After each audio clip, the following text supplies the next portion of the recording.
to make something really, really clear.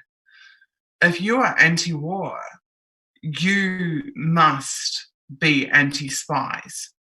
And the reason for that is because every single bomb that is dropped on any country on this planet is dropped using intelligence agencies' targeting systems and information and data gathered by them.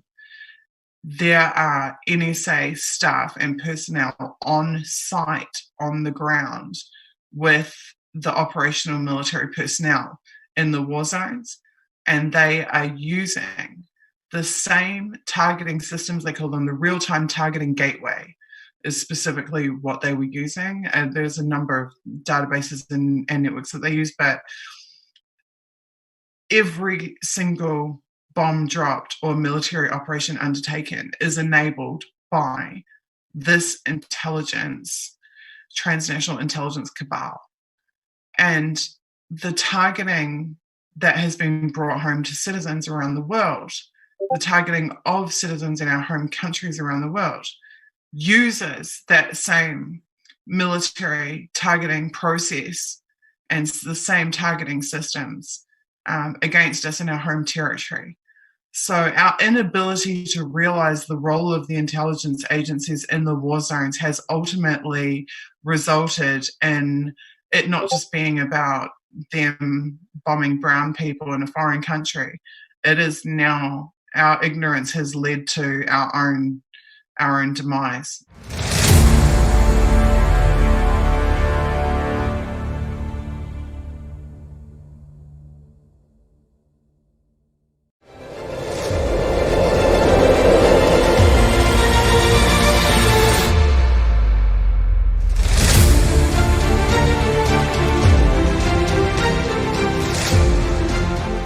So yet again, we see that these so-called oversight mechanisms are just completely inept and irrelevant, unable to perform their tasks.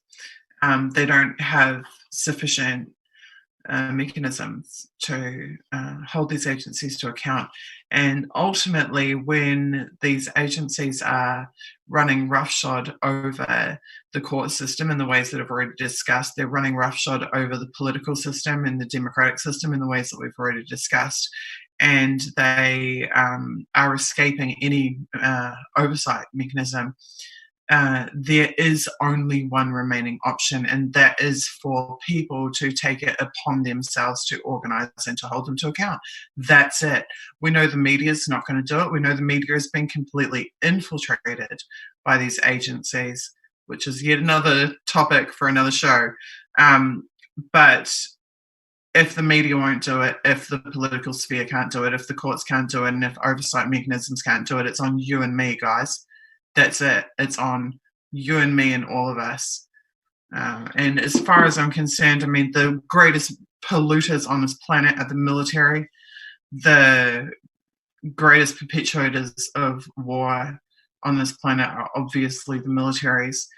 And every single one of these countries that has a partnership agreement with the global network is facing privatization agendas, austerity agendas, widespread cutting of social services, GMO, poisoning of the food chain, theft and or contamination of the water. The infrastructures are privatized and sold off. Local manufacturing is killed. These mass trade deals are implemented to undercut, again, to enhance corporate power and corporate profits, and to undercut everyday people. And the social and economic outcomes for the nations who are partnered with the global network are consistently getting worse, just like they have in New Zealand. The countries who partner with the global network are destroyed. Ultimately, they're socially and economically destroyed. So it's not even that giving them all of our data and letting them mass surveil us and everything is turning some kind of profit. It's not. It's actually putting us in a worse situation than we've ever been in. So subjugation or becoming a vassal state of the global network is not improving the quality of life for anyone. To the contrary, it's destroying our quality of life. And that is yet another reason that we've got to take them on. They are bleeding their own countries dry.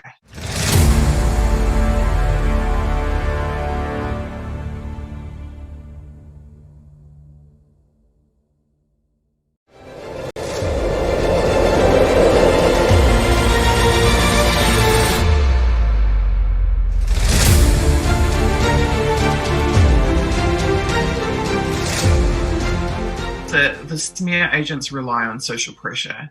So they rely on guilt by association and social pressure. So you've got to be the type of person that isn't scared to take an opinion that's contrary to whatever is being publicly pushed or whatever seems to be socially acceptable. You have to be willing to speak the truth because it's the truth, and not speak what everybody else is saying, because then you get social credit for saying the same thing as everyone else. You've got to be willing to be that black sheep, you've got to be willing to be the person who maybe looks strange for saying something different than what others believe. You have to care about the truth more than you care about kudos from your peers. And eventually your peers will catch up with you. That's what I've learned.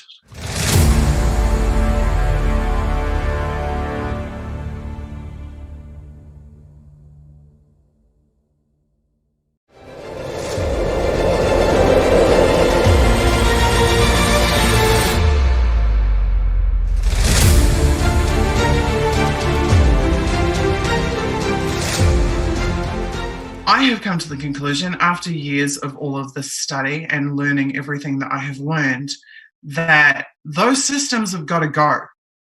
They have got to go. They have got to be defunded, shut down, got rid of, goodbye, no more. Whether it is by the means that Iowera Jacob Applebaum talked about when he said what we need to do is go to the Utah data storage facility of the NSA and shut off the water, because without water they can't have the cooling systems for the computers that they need to store all of this data that they're stealing from everybody that they're spying on through mass surveillance. Whether it is through a mass movement, whether it's civil disobedience or through a coordinated mass movement, I am not okay. Personally, I am not okay with an international intelligence cabal not only facilitating the murder of millions of people in war zones across the planet, but also targeting an ever-expanding section of society domestically within their own countries. I'm not okay with that. I'm not okay with them superseding and watering down and abusing law and the legal process. I'm not okay with them destroying due process and bastardizing the entire judicial system. I'm not okay with them undermining the entire political system and turning it into nothing but a puppet reality TV theater show while they do whatever the hell they want to in the background. I'm not okay with them killing people quickly in wars, and I'm not okay with them killing people slowly domestically in our own countries. And I'm sure as hell not okay with saying nothing about it and pretending that everything's fine and worrying about, what movie I'm going to see this week.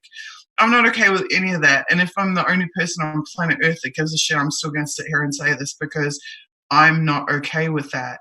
And none of us should be okay with that.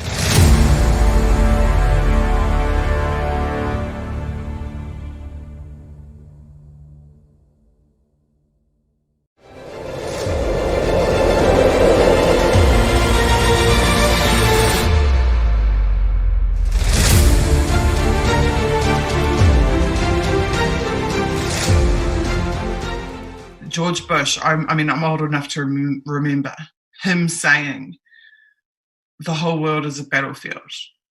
That in the war on terror, the whole world is the battlefield. And we just thought, oh yeah, this is like overblown politicians, rhetoric, it's just George W. Bush, he says all kinds of shit. But no, they weren't joking. They weren't joking.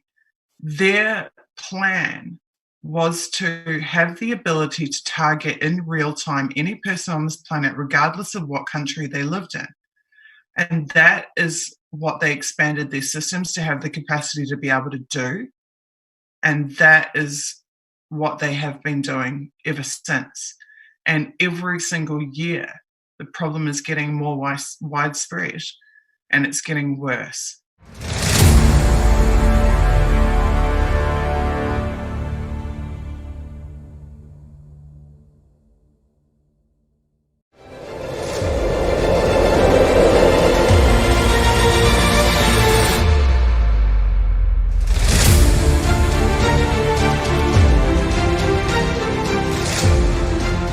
So in New Zealand already, I predicted it years ago. I said, even in my documentary in 2016, I said, eventually they will expand to target all sectors of society. And in the 2018 State Services Commission inquiry in New Zealand, we discovered that the very companies, the very private intelligence contractors that I'd been naming since 2012 as being involved in targeting citizens for political reasons, were not just targeting journalists, which they were, not just targeting political parties, including my own political party, Internet Party. We're not just targeting dissidents or threats to national security. They had been targeting child abuse victims who had pending claims against the government.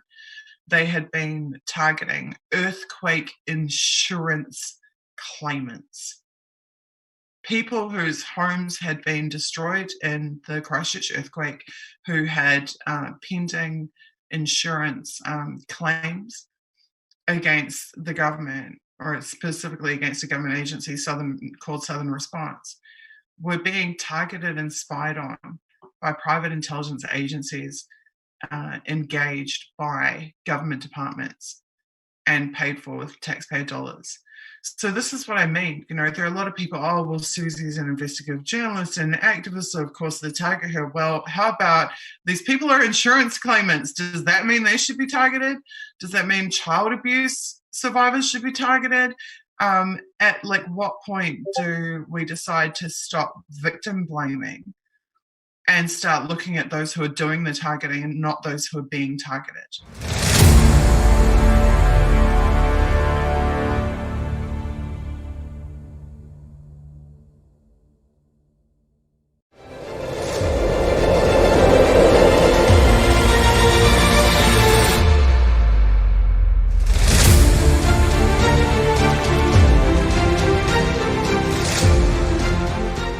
I also wanted to talk tonight about risk.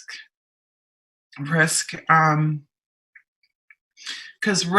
there's two types of risk. There's a risk that we face as activists and journalists, and there is the risk, the fear-driven risk that these agencies are obsessed with.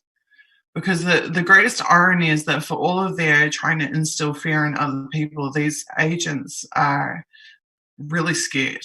They're constantly scared. They live in a constant state of fear. They consider what they do to be risk management.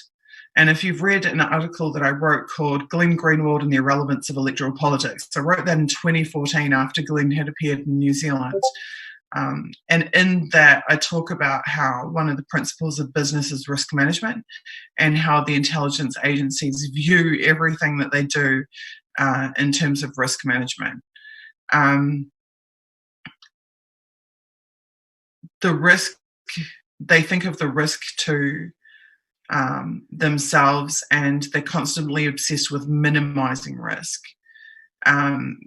So whereas we as activists and journalists think about overcoming fear and taking risks, we consciously take risks. Like, I consciously take risks all the time because the principle is more important to me than trying to personally stay safe. The spies are the opposite. The spies are absolutely fucking petrified of risk and everything that they do, their obsession with deniability, their obsession with cover, their obsession with creating legends, manufactured falsehoods, lies, is all about trying to minimize the risk to themselves. So the Julian Assanges of this world set aside any fear of personal risk for principle, and the spies set aside principle to minimize personal risk.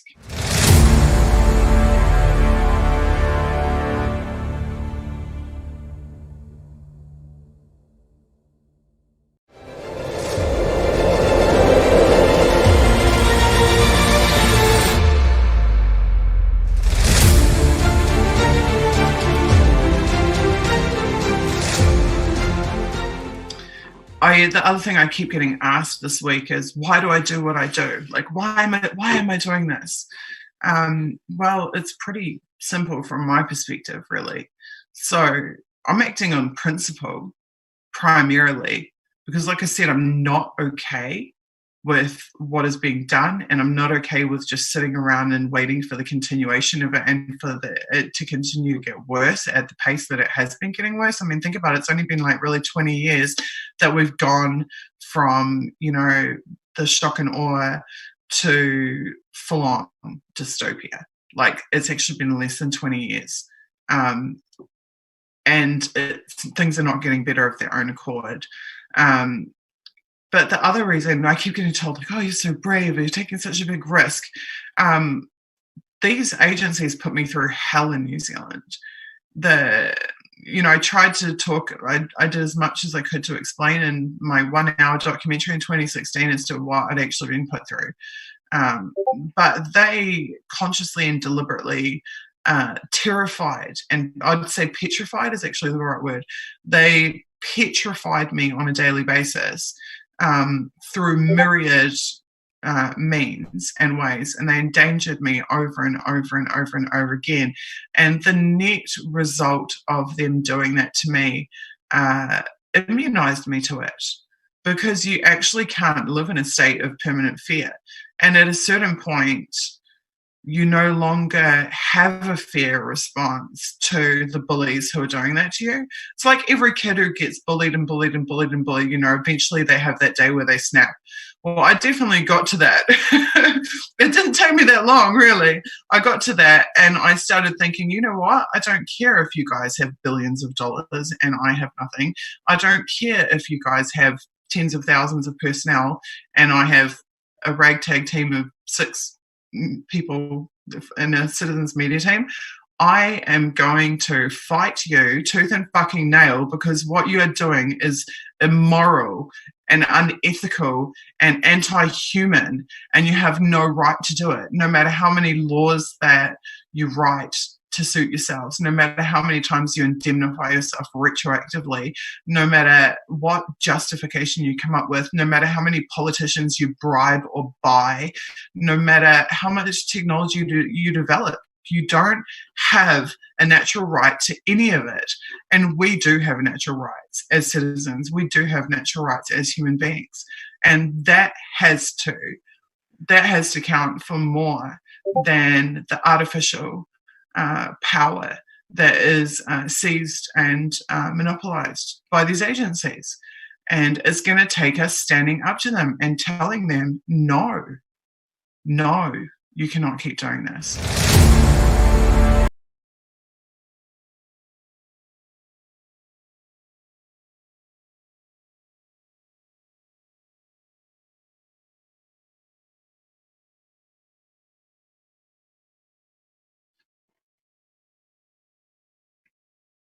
Hi, everybody. My name is Suzie Dawson. I'm an activist and a journalist. Welcome to the stream. You may be watching on my own YouTube channel right now, or thanks to Restream and the generosity of my friend Graham Elwood, the political vigilante, you may also be watching on his YouTube channel. We're also live on Periscope at periscope.tv/1versus5i.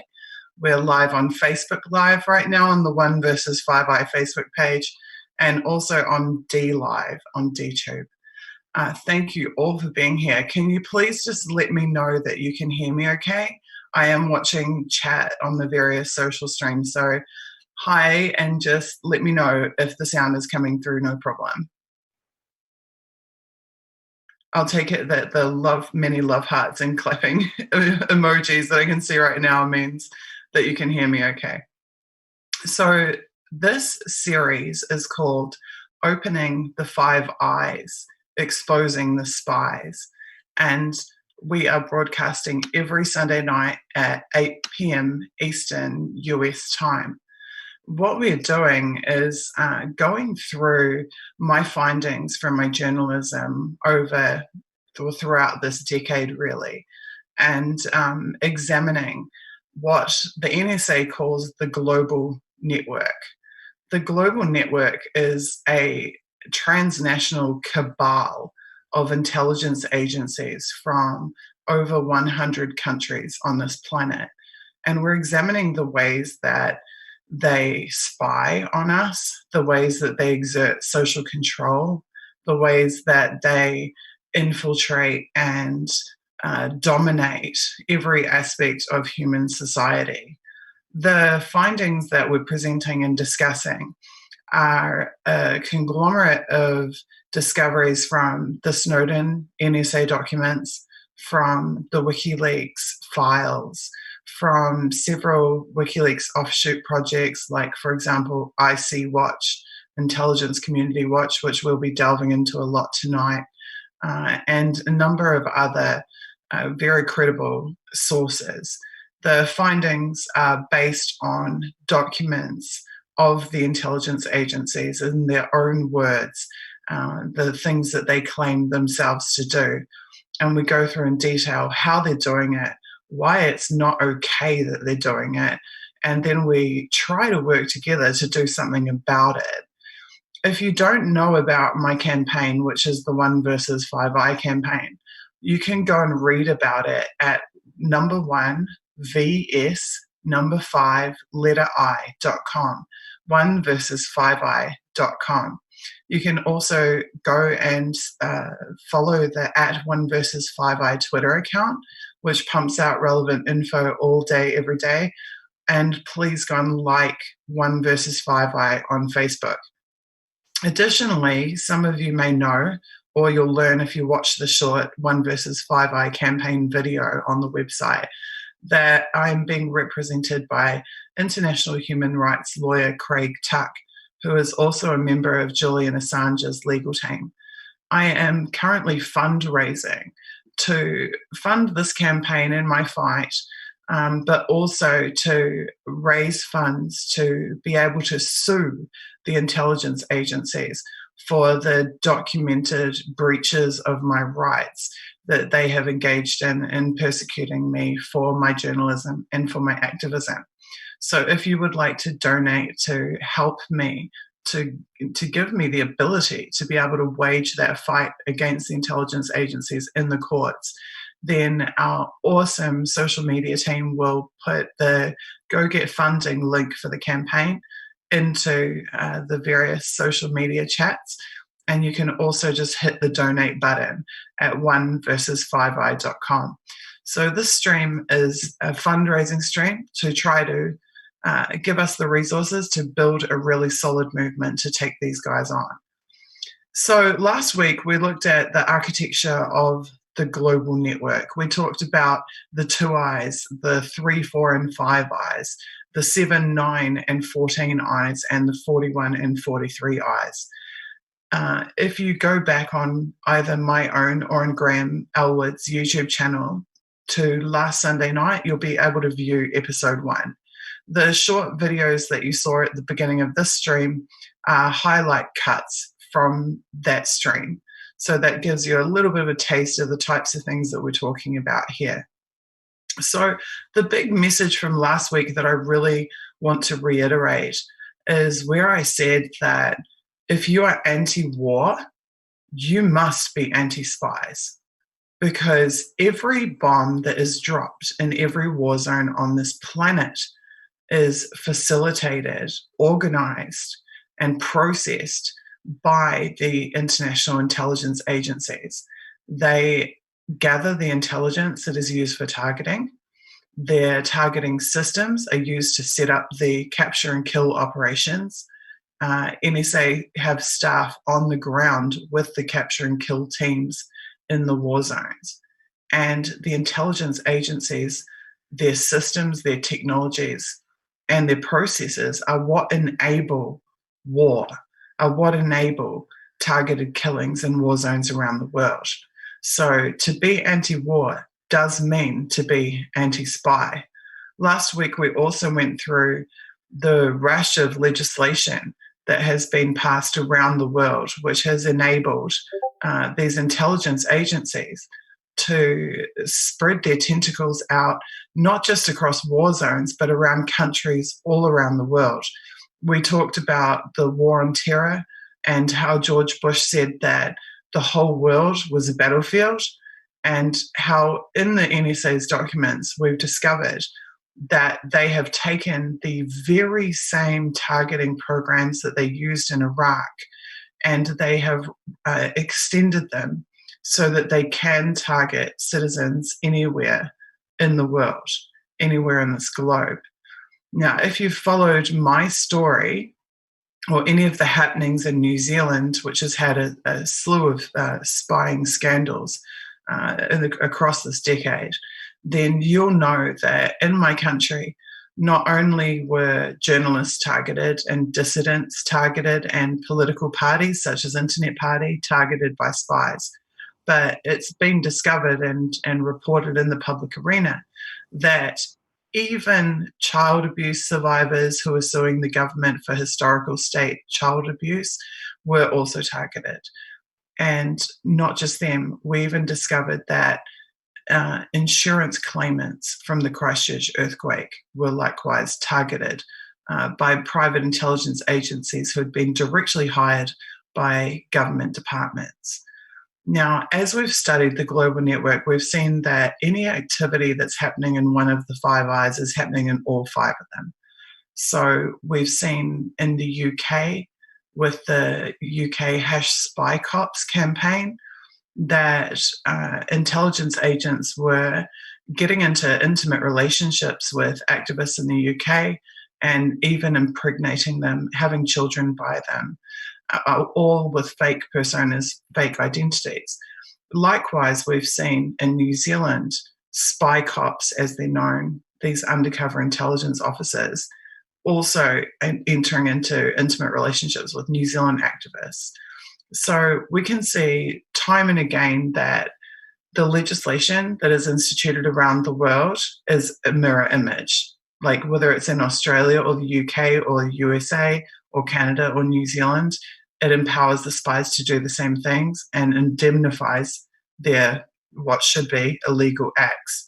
And then when we look at the immoral practices of the agents of the intelligence agencies, they're likewise a carbon copy around the world. And the reason for that is because these guys all get the same training. They all take the same courses. They get given the same handbooks.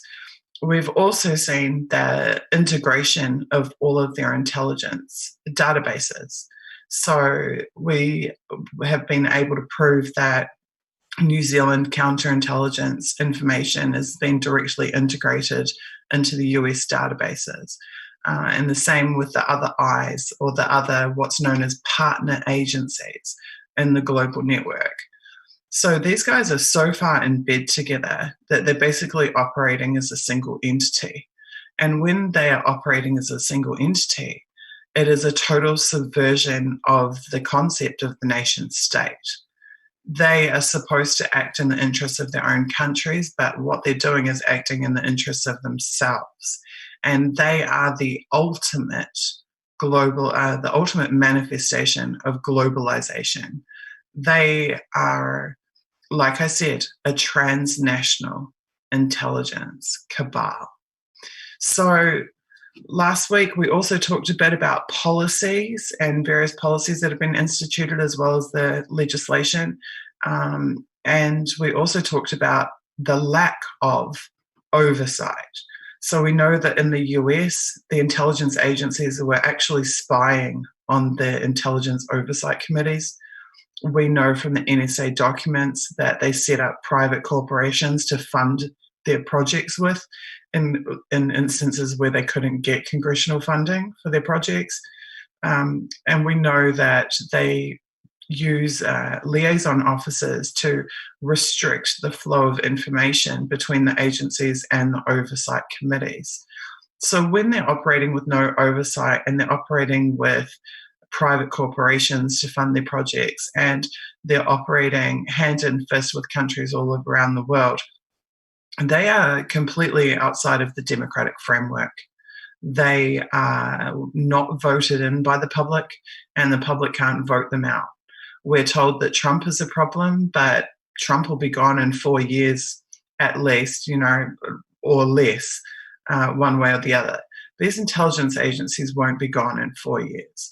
They are around for generations, and they control the strategic direction of our societies for generations. And that is why we have to stop them. We also have found in the documents that their customers, because they call themselves a business, they refer to themselves as being a business, the NSA does, and all these partner agencies, their customers are not just government departments. Their customers are not just the nation that they're supposed to serve. Their customers also include private entities. One of the NSA customers we know for a fact is the Federal Reserve Bank of America, which is a private corporation. So tonight, what I want to do is connect for you the pathway between the top level of the global network and all of the organizations and middle layers that data filters down through and up through, going right down to the shady guys on the ground that are actually targeting people. So if you're a targeted journalist or an activist or a dissident or just anybody who's ended up on the shit list of your government for whatever reason, when you start to notice that you're being targeted and there's these dodgy, shady people following you around and photographing you and surveilling you and messing with your life, it's really difficult to know who they are and what the hell they're doing. And it's a really scary experience. And it's only through research of the type that I've been doing and through talking with other targets and gaining knowledge from them that you begin to get some sense of what's actually going on and who's behind it all. However, an amazing development came about a few years ago, and that was when a guy called Mark McGrath, MC McGrath, discovered that the employees of the intelligence agencies worldwide had been documenting who they'd been working for, what operations they were involved in, what programs they worked on, and who their targets were in their curriculum vitaes, and then posting their CVs onto LinkedIn. And MC McGrath did a genius thing. He worked out how to bulk scrape the CV data of intelligence operatives from LinkedIn, create a database of that information. And then when he himself became targeted for having done so, he passed that database to WikiLeaks, and WikiLeaks published it. You can find that database at icwatch.wikileaks.org. It's absolutely remarkable because for the first time, rather than us having to describe what these guys are doing, who they're doing it with, and how they're doing it, now we can show you in their own words, from their own bragging in their CVs, who they were working for, who they were targeting, and how they're doing it. So that's what we're going to do tonight. Tonight, I'm going to bring on a fellow activist and a good friend of mine who, by happenstance, managed to connect with me during the 2017 Internet Party anti-spy bill campaign. And when she connected with me, we realized that she had been experiencing very similar types of targeting to what I had experienced in New Zealand, except she was in the United States. And although we didn't know each other prior at all, the same methods of targeting had been used against both of us, and we had been involved in the same campaigns. So anyone who's followed my work at length would know that I was a co-founder of hashtag TPPA No Way, which was a very famous, worldwide trending campaign against the TPP. Well, Elizabeth Mueller, who I'll be bringing on with me tonight, also worked, but on the United States side, against the passage of the TPP. And sure enough, she was targeted by private intelligence agencies hired by the government who went to extreme lengths to destabilize and destroy her life in the United States in tandem at the same time as I was being targeted in New Zealand and my life was being dismantled piece by piece by these same types of private intelligence goons. So I'll bring her on in about 5 or 10 minutes, but first I wanted to go through a screen a slide that I created for an article that I wrote called They Spy with Their Little Eye. So I'm just going to screen share this and take you through because it's the best single figure view that I can think of that demonstrates the data flows between the very top layer of the global network all the way down to these goons on the ground that are running around targeting people. So one quick reminder before I get into the slide. We have to be the media on this campaign. There is no media in this world that is going to spread these messages or tell people this information or let them know what's going on. So I need you all to please take to every social network and nook and cranny of the internet and to share the stream and share the 1versus5i.com campaign website so that people can hear about this. Word of mouth is the only way we're going to be able to grow this movement. We have no corporate funding, no backing, no NGO partners, and no mainstream media. So it's on all of us, if you care about what this information I'm giving you, to get out there and tell as many people as you can about it. So hopefully our social media people will link to this article, They Spy with Their Little Eye. But I'm just going to take you through to the screen now and talk you through it. So here we go. So this figure, I created it to describe from a New Zealand perspective the hierarchy of the data flows from the targeters to the targeted. But this will easily translate to any of the NSA partner agencies. So at the very top of the screen, we have the global network. The global network is what the NSA calls their intelligence empire. They refer to it as their global network. The top tier of that empire is USA and marked no foreign nationals, no foreign, which in theory means that only the USA has top-level access to that data. Now, the USA also has network access to the networks, including the hardware of all of their so-called partner agencies. And they group those partner agencies, the partner agencies being the international spy agencies of the countries around the world who they partner with and who they have these data sharing agreements with. So they partner them in little groups. So that's where the Two Eyes comes in, which is there's actually two groups of Two Eyes. There's the US-UK, which is the original intelligence sharing agreement from the 40s. And then there's also the US-Israel Two Eyes. So Israel is getting higher level access to US intelligence data than any of the other English-speaking countries.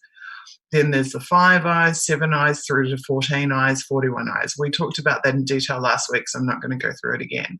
Now, with each of these partner agencies, they have a military partnership agreement because fundamentally it is the military that is underpinning all of this.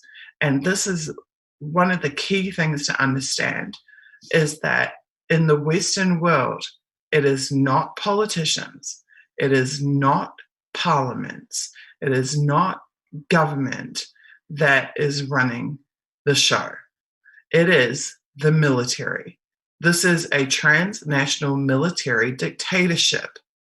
The United States is run by the military, not by the president, not by the White House, not by the Congress, not by the Senate. In New Zealand is run by the military. It is not run by the Prime Minister. It is not run by the people you see on TV. It's run by the people you don't see on TV. So this military partnership agreement is what enables the data sharing. And each country has a military partnership with in our case, the Five Eyes, but ultimately with the US and the global network. So in New Zealand, we have two major spy agencies. We have the New Zealand Security Intelligence Services, which is our domestic spy agency. This is basically the equivalent of the FBI. Then we have the Government Communications Security Bureau, which is our international spy agency. And they are roughly the NSA. It's basically New Zealand's NSA. So from the global network, the data is passed through the Five Eyes, which comes from the country that has a military partnership agreement, which then is pulling data from the domestic and the international spy agencies of that country. Then, on the next tier, we have something called fusion centers. Fusion centers I've done a lot of writing about in my journalism. If you look at Suzie3D and type fusion center on Twitter, you'll find even more information. Fusion centers are a creation of war. The first fusion centers were in Iraq and in Afghanistan and in wherever US was waging war. Fusion centers fuse data from a variety of data sources. They merge all of that data together, and then they feed that data to their customers. Now, fusion centers don't just use military intelligence data. They also use open source data, but they also use corporate data, private data, and they pull all the data from all these different systems together and then feed them back. Now, these fusion centers have been established post 9/11 by counterterrorism legislation. So almost everything we're going to discuss tonight comes under the so-called umbrella of counterterrorism. But they expand that definition of counterterrorism to mean any threat to national security. And then they expand what a threat to national security is by removing or diluting or changing the definition to what a threat to national security is, as we've seen in the legislation, as we discussed last week. They've been deliberately broadening the scope of what it means to be a threat to national security. But also because in the counterterrorism post 9/11 legislation, they deemed critical infrastructure to be a part of the state, and then they decided that private corporations were critical infrastructure. So all of a sudden, banks and transport companies and credit card companies and these types of things, telecoms companies, have been brought under the umbrella of the state, which means that to be a threat to the state, you just have to be a threat to its critical infrastructure. So if you're a threat to a bank, or you're, for example, an anti-TPP activist, then next thing you know, you're literally branded a threat to national security, and all of this military counter-terror apparatus is used to target you. So the fusion centers are pulling information from government departments and from domestic police intelligence units and from corporate entities. And they are merging that and they're feeding it up to the nation states, domestic and international spy agencies, which is then pushing it to Five Eye, which is then pushing it to the global network. So they're also passing information down. So these arrows are data flows, right? So what I'm showing here is that data comes down into the fusion center, but it also goes up. So it goes up to the global network and down from the global network. So as I just discussed, the corporate entities are deemed part of the critical infrastructure, which is how they're brought into this big data scam. And the government departments have been justifying the spying on their own citizens as being about risk management. And this is a term that you see all the time.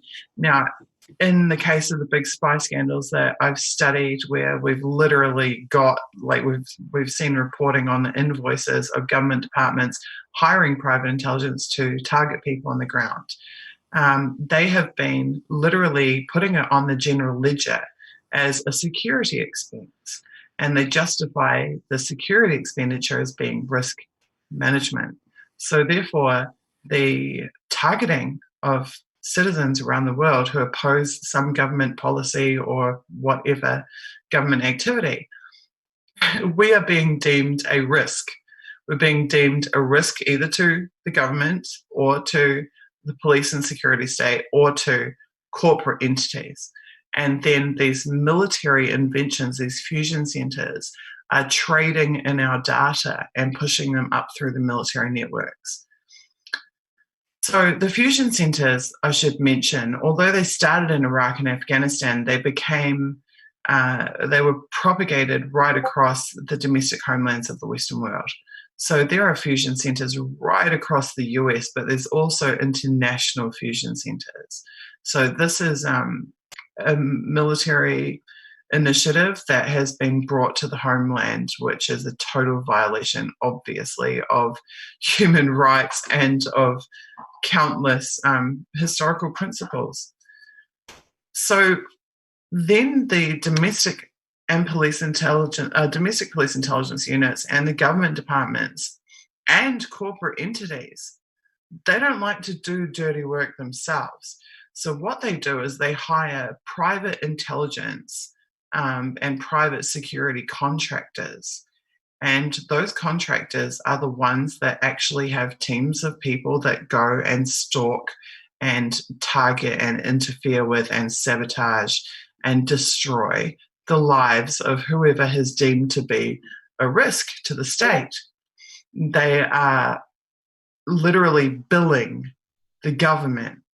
So the government's identifying who should be targeted, and then these are the goons that are going and doing it. Now, when you look at their websites and you read their promotional material, you discover that they openly brag about not just the fact that they work for corporations and work for domestic police intelligence units and work for government departments, but they also brag about having global customers. They have global customers that are foreign governments, and they have global customers that are commercial entities. So in New Zealand, if you piss off Saudi Arabia or some God knows who government overseas, that government can independently, or a company or a corporation in that country can independently engage these private intelligence and private security companies to come and fuck your life up, to put it nicely. So this is and then of course pushing it back the other way, up the waterfall, information that is gathered by these private security and private intelligence companies about you can be pushed back to their global customers, governmental or commercial, but also they try to pin you with anything they can, and then they report that back to your domestic police intelligence units, to your domestic government departments and corporate entities. And that's then again going up through the fusion centers. So the targeting directives are coming down the waterfall, and the instructions to these companies to target you. And then the information that they gather is going back up the waterfall, all the way back up into the global network. So a question that I used to get asked a lot when I would describe how I was being stalked and surveilled and interfered with in New Zealand is I would get told, like, I would get asked, is it the CIA? Does the CIA come to New Zealand to target you? And I would explain to people, it doesn't have to be the CIA. The CIA don't have to send agents to New Zealand to target someone they don't like there. All the CIA does is extract data from the global network that's relevant to their targets. And that data isn't collected by the CIA necessarily. It can be collected by some local intelligence security firm in New Zealand who is pushing that data back up through these data sharing agreements all the way to overseas. So that's the best depiction that I can give you about how this high-level military international intelligence cabal is able to reach out and target and operate against normal common everyday citizens who have pissed someone in power off somewhere along the way. This is how they're connected through that screen. So like I said, that slide I was just showing you is from my article, They Spy with Their Little Eye. If you put quotation marks around that and web search it, you'll be able to find that whole article. There's a lot of information in there. So now that you've seen the structure of the interconnectivity between the very top level international military entities and the nation state entities and the corporate and private entities and the goons on the ground, as we call them, what we're going to do is we're going to spend the rest of the stream examining what these private and government intelligence agencies have been bragging about having engaged in, who they've been targeting their, for, who they've been working for, what projects they've been doing. And to do that, I'm going to bring on my friend, Elizabeth Mueller. Elizabeth is a Stop TPP activist. She's a researcher, and she has been a target of private and governmental intelligence services in the United States of America because of the veracity of her work. Elizabeth, are you here with me? Yes. Hi, Susie. Give me 1 second. Hi. Hi. If you just want to, oh, cool. There's your camera. Great job. I'm wearing my Julian Assange t-shirt. Oh, your for the Julian occasion. Assange t-shirt. Oh my God. Yes. First they came for Assange. That is so cool. Okay, Elizabeth. Yes. I know you have put together an amazing slideshow for us tonight, an amazing presentation. Do you want to just tell us a little bit about your journey of delving into the IC Watch files and how you dug up this information and what you've been doing with it? Hi, everyone. I'm Elizabeth Mueller, and as everyone said, I'm an activist and also a researcher. And it's so hard to follow you, Susie, because you speak so eloquently about all of this. So I hope that I can speak coherently. But and you've also said most of my story, but basically, I was a Stop TPP activist, and I was following also the Kim.com story because that has to do with SOPA, and that was part of the TPP issue. And I just happened to find a link in my Twitter with you in it. And I watched the first anti-spy bill event that you did with Kim.com. And so that just, all these horrible things were happening in my life, but I just thought I was having really bad luck. I just thought my whole life had just turned into a nightmare, and I didn't really understand why. I had suspicions, but I thought, I'm not an important person, really. I mean, I'm just, I did lead a group of 15,000 people to call Congress daily, but, I'm used to hearing about the history of COINTELPRO, where it's like, Martin Luther King got targeted or something like that. And I'm thinking, I'm just a suburban female activist. Nobody would really care about me. So maybe I'm just, reading too much into all of these weird things that were happening. But things became so egregious where the targeting just became very obvious. And when I saw your video and you started talking about it, it gave me chills, because I realized, oh my God, you're describing everything that's been happening to me in the last decade. And, it was like being sucked backwards in a tunnel. And so I contacted you, and I remember saying to you, hi, and you were running for prime minister at the time, so I didn't even know if you'd respond to me. Again, I'm feeling like I'm just a nobody. And I think I said something to you like, they wouldn't break pipes or anything like that in a house or anything. And you said, well, actually, you should watch. I don't remember if you referred me to the person of interest video or if I got curious, but I found your person of interest video, and you said, why, yes, people have reported incidents like this. And so anyway, I'm trying to condense the story. It's a very long journey that I went on. But basically, after I watched your video, I was just horrified about what happened to you and what are the similarities to my life. And from then on, I became someone that was determined, really determined, to find out who these people were and what I could possibly do to stop them and to expose them, frankly. So that's my journey.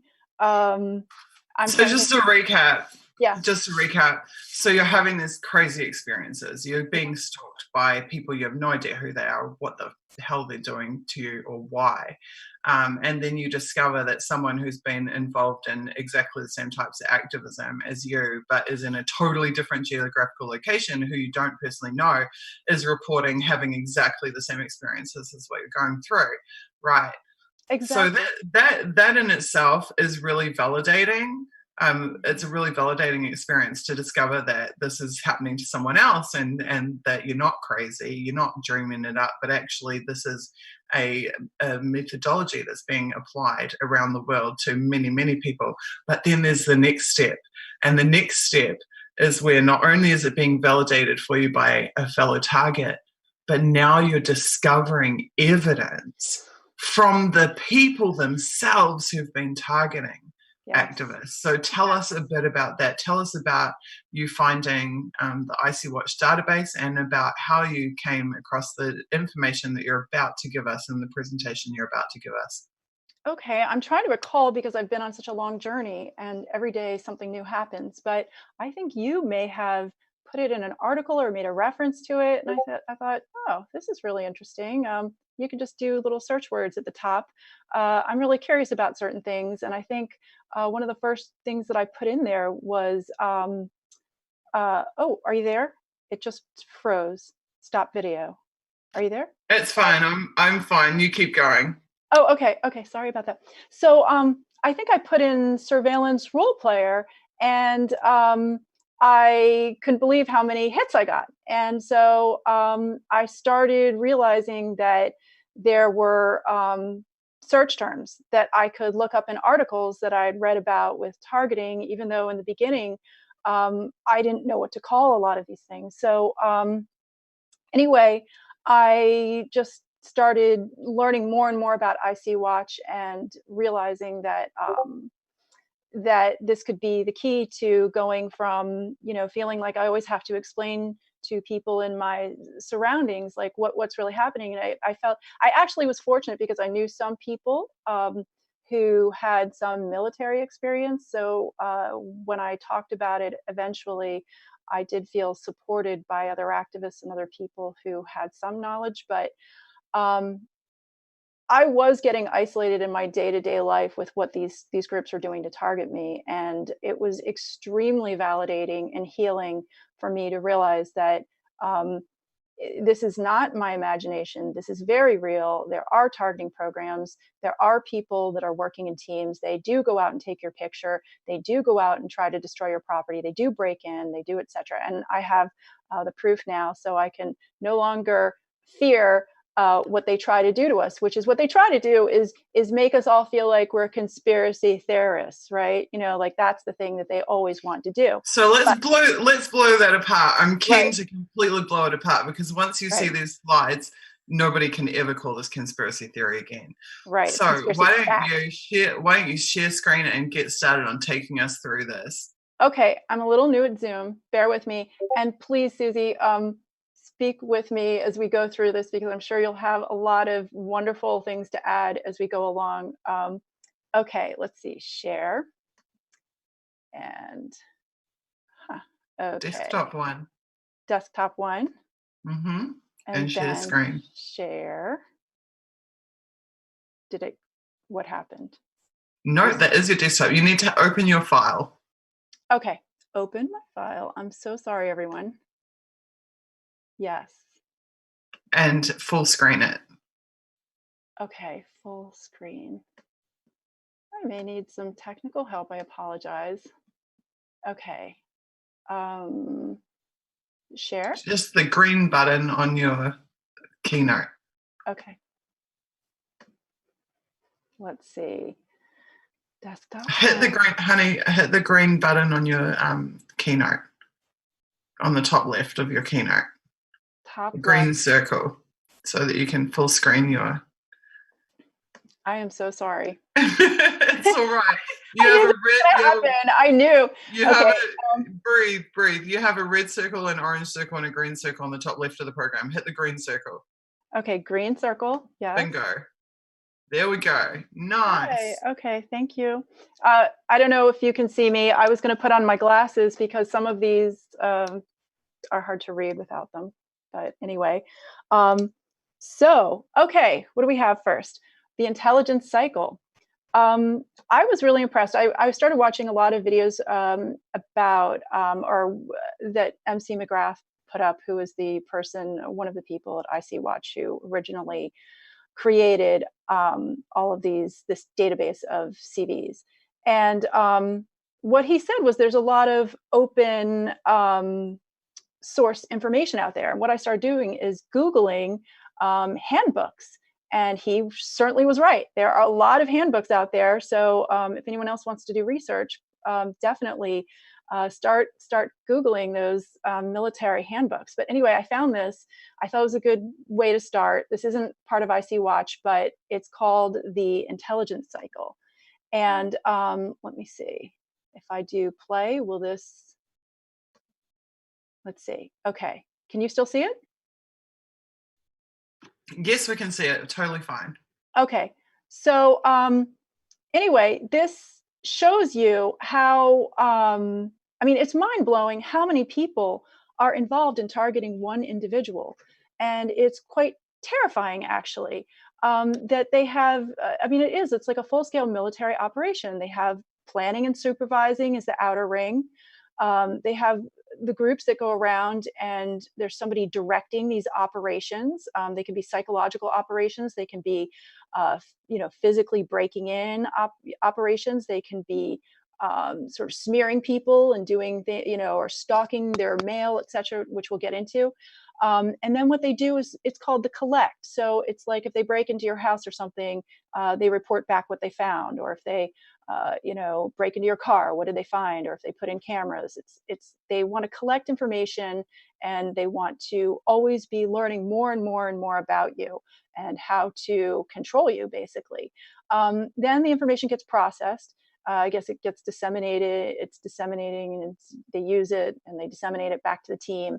And they just keep going in circles, I guess, and performing missions over and over and over again. And I can really speak to this because when you're in the middle of being targeted, you will have, at least I've spoken to a lot of activists and I've had the experience where it's not just like you have one of these incidents like once every 3 months or something.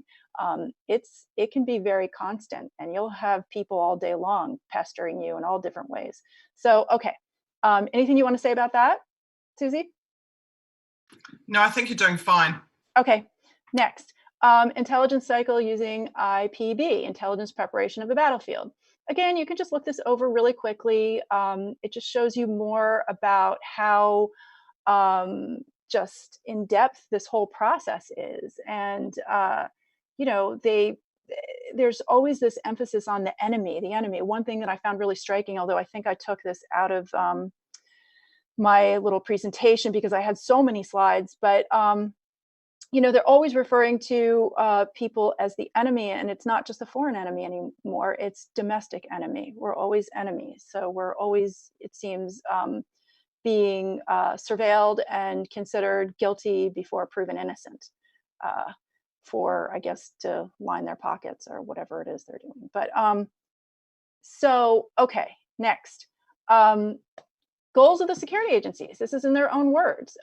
They basically want to undermine adversaries' legitimacy and credibility. So that's one of their goals. They really want you to be discredited. They will physically and psychologically isolate their adversaries from the relevant populations. Sorry, I'm going to move this little box. And from their external supporters. Supporters, which is really critical. I mean, one of the things that they do is they hate your finances and they try to make you as poor as possible. And I mean, I'm just, again, speaking from my own experience, but I've compared notes with other people, and they also put you in positions where, particularly with surveillance role players, where really weird, crazy, wacky things are happening. And it's very hard to report it, either to, like, if it's happening at work, you can't, it's very hard to say, look, I think there's this organized effort to make me look bad, because people are just not used to understanding that the military actually does do this. They actually do target people and will try to do this. Oops, I went too far. How do I get back? Let me try that. Okay.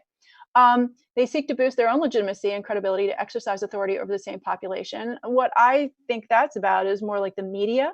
They have a heavy influence on the media. We'll see one of the slides. I'll show you, and we'll talk about that. Employ subversion, coercion, attrition, and exhaust to erode an adversary's power, influence, and will to exercise political authority over relevant populations. So basically, they perceive certain people, I guess, as having influence, and they don't want you to have influence. They want to be the influence. So it has nothing to do with you being a bad person or a terrorist. It's just that they don't like you for political reasons. Use political, psychological, and economic methods to achieve their goals, which I addressed. Creating and maintaining an enduring, functioning state requires the government to be legitimate in the eyes of the population. And then I added, even if the state is using illegitimate means to achieve its goals. So this is just sort of a primer. Let's keep going. Okay, what is a PSYOP? PSYOP, normally interrogation elements coordinate with PSYOP elements to maintain information concerning the motivational factors and cultural value systems of the individuals to be interrogated. PSYOP units, as a part of their normal operations, develop detailed analysis concerning psychological and cultural factors of friendly and hostile elements and so forth. And what they really are doing is they study you and they try to figure out what will upset you and what will harm you. And that's pretty much what I've learned, I think, about these PSYOPs. Okay, and then finally, I just threw this in here. It's probably not something we really need to focus on, but it's just talks about how they rate you, instructions for assessing sources. They'll come in and basically people will invade your life and you won't really know who they are, but they could pose as clients to your work. They could show up as a new friend. They could ask you out on a date, whatever it is. And they will ask you questions. And then they're always, I guess, supposed to evaluate you based on these sort of repetitious questions and so forth. Okay, sorry, I put in a little cat meme. I don't even know what that's there. I'm wondering if this is this may be my, you know what? I'm wondering if this is my, it's so good. Let's just work through it anyway. So what you're doing now is you're starting to get into some of the keywords that you searched in IC Watch, and then we're going to look and see what these people who brag about doing this for a living have to say about this. Yes, I do think it's important. Let me just fix one thing. I'm going to just turn the camera off for 1 minute and stop share. I just want to make sure I have the right one because I put some really great stuff in at the last minute. So I apologize, everyone. I am not as technologically savvy as everybody else. Okay, escape. Jamie. Okay, give me 1 second. Stop share. Okay. Why is it not showing up? Okay.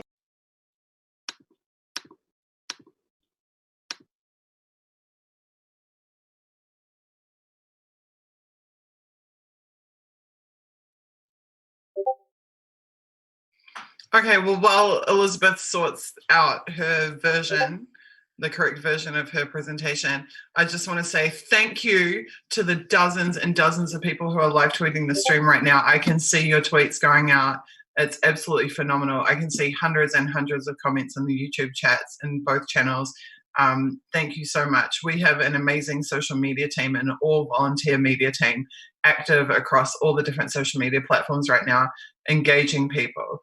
And also, I always forget to do this on our streams. I get so engaged in the content and in the messages that I'm trying to pass to everyone and the information I'm trying to get out to everybody that I always forget to say, please donate and support the campaign. If you can't donate, which many people can't in the current economic climate, please just promote the website, promote the donation link, promote the streams, and let people know that this exists, that this movement exists. Let them know why it's important and ask them to back this campaign. Because if we can get some successful suits going against these guys, we can really make them think twice and have some serious impact maybe even set some really important legal precedents to fight back against these networks of agents who have been destabilizing our civil society across the Western world. But I mean, with 100 partner agencies across most of the world, they have the capacity to commit these crimes against citizens, against around most of this planet. And as I've said in previous videos, that's not okay with me. And that's why I've dedicated my life to fighting back against them, because I feel that we have to do it. We have to do it. We can't just get to the point where this total global surveillance state that we live in is able to actively destroy anybody who challenges it. We must stand up against it, and we must do it together. We are strong together. With hundreds of us and thousands of us working together, we are much stronger than when we're isolated as individual targets or wherever we happen to be around the world. Okay, so I am really excited and keen to get into the rest of this presentation, because the programs and the targets that are named in the slides that you're about to see will absolutely blow your mind. When I saw it myself, when I saw this presentation yesterday, I just said to Elizabeth, this is dynamite, epic, next level stuff. Elizabeth, how are you going? Have you got the correct file? I have my tech genius helping me, and we're almost there. I'll be right there. Thank you. Give me one sec. Okay, awesome. Also, once Elizabeth has finished giving her presentation, which I think will take probably about the next 45 minutes, then in the final hour of this stream, we will take questions from audiences across the various networks. So if you have a burning question for myself or for Elizabeth, or something you want to ask about any of my reporting or about this campaign, please tag me in your question, and I'll try to get back through the tags and answer as many questions as possible. So these streams are roughly about 3 hours. We do 2 hours of sharing info with you and research and findings, and then the last hour we do Q&A with audience. So think about what you'd like to ask us and tag me in your questions, and I will answer as many as I can. Cool, looks like you're good to go. You just need to unmute yourself. Oh, sorry about that. Sorry, you guys. That's cool. And now you just want to full screen it again. Hit that green button and full screen. Okay, full screen. New green share. Circle. Green. Top left. Green circle. Is that it? That's it. Please okay, let's do this. Thank you. Thank you. Thank you. Okay. So we looked at these. Okay. So media exploitation. Just back it up and just explain that we're now looking at IC Watch records. Yes. So now we're looking at Intelligence Community Watch. Yes. So now we're to the next slide. Okay. Absolutely. So here we go. This is Stephen. I don't know how to pronounce his last name. Cardus, and he is a senior digital forensics examiner, cybersecurity analyst, media exploitation medics analyst.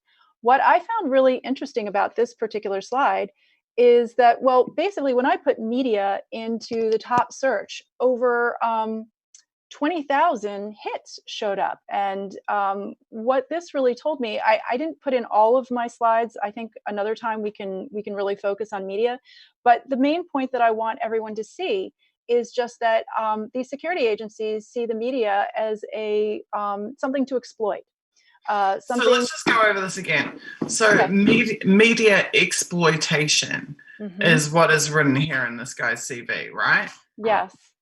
And what I found when I was looking through all of these different CVs is that you see so many people from security agencies who are connected to CNN and ABC and NBC and CBS and the New York Times and certainly the Washington Post. And originally when I did this, I had like 150 slides, and I was thinking maybe we could just do another presentation at some point about media alone. But I just want people to understand that the security agencies are heavily, heavily embedded in our media, our mainstream media, our television, corporate news, and they are basically, yeah, the people that are either approving the content or writing the content or showing up as the experts.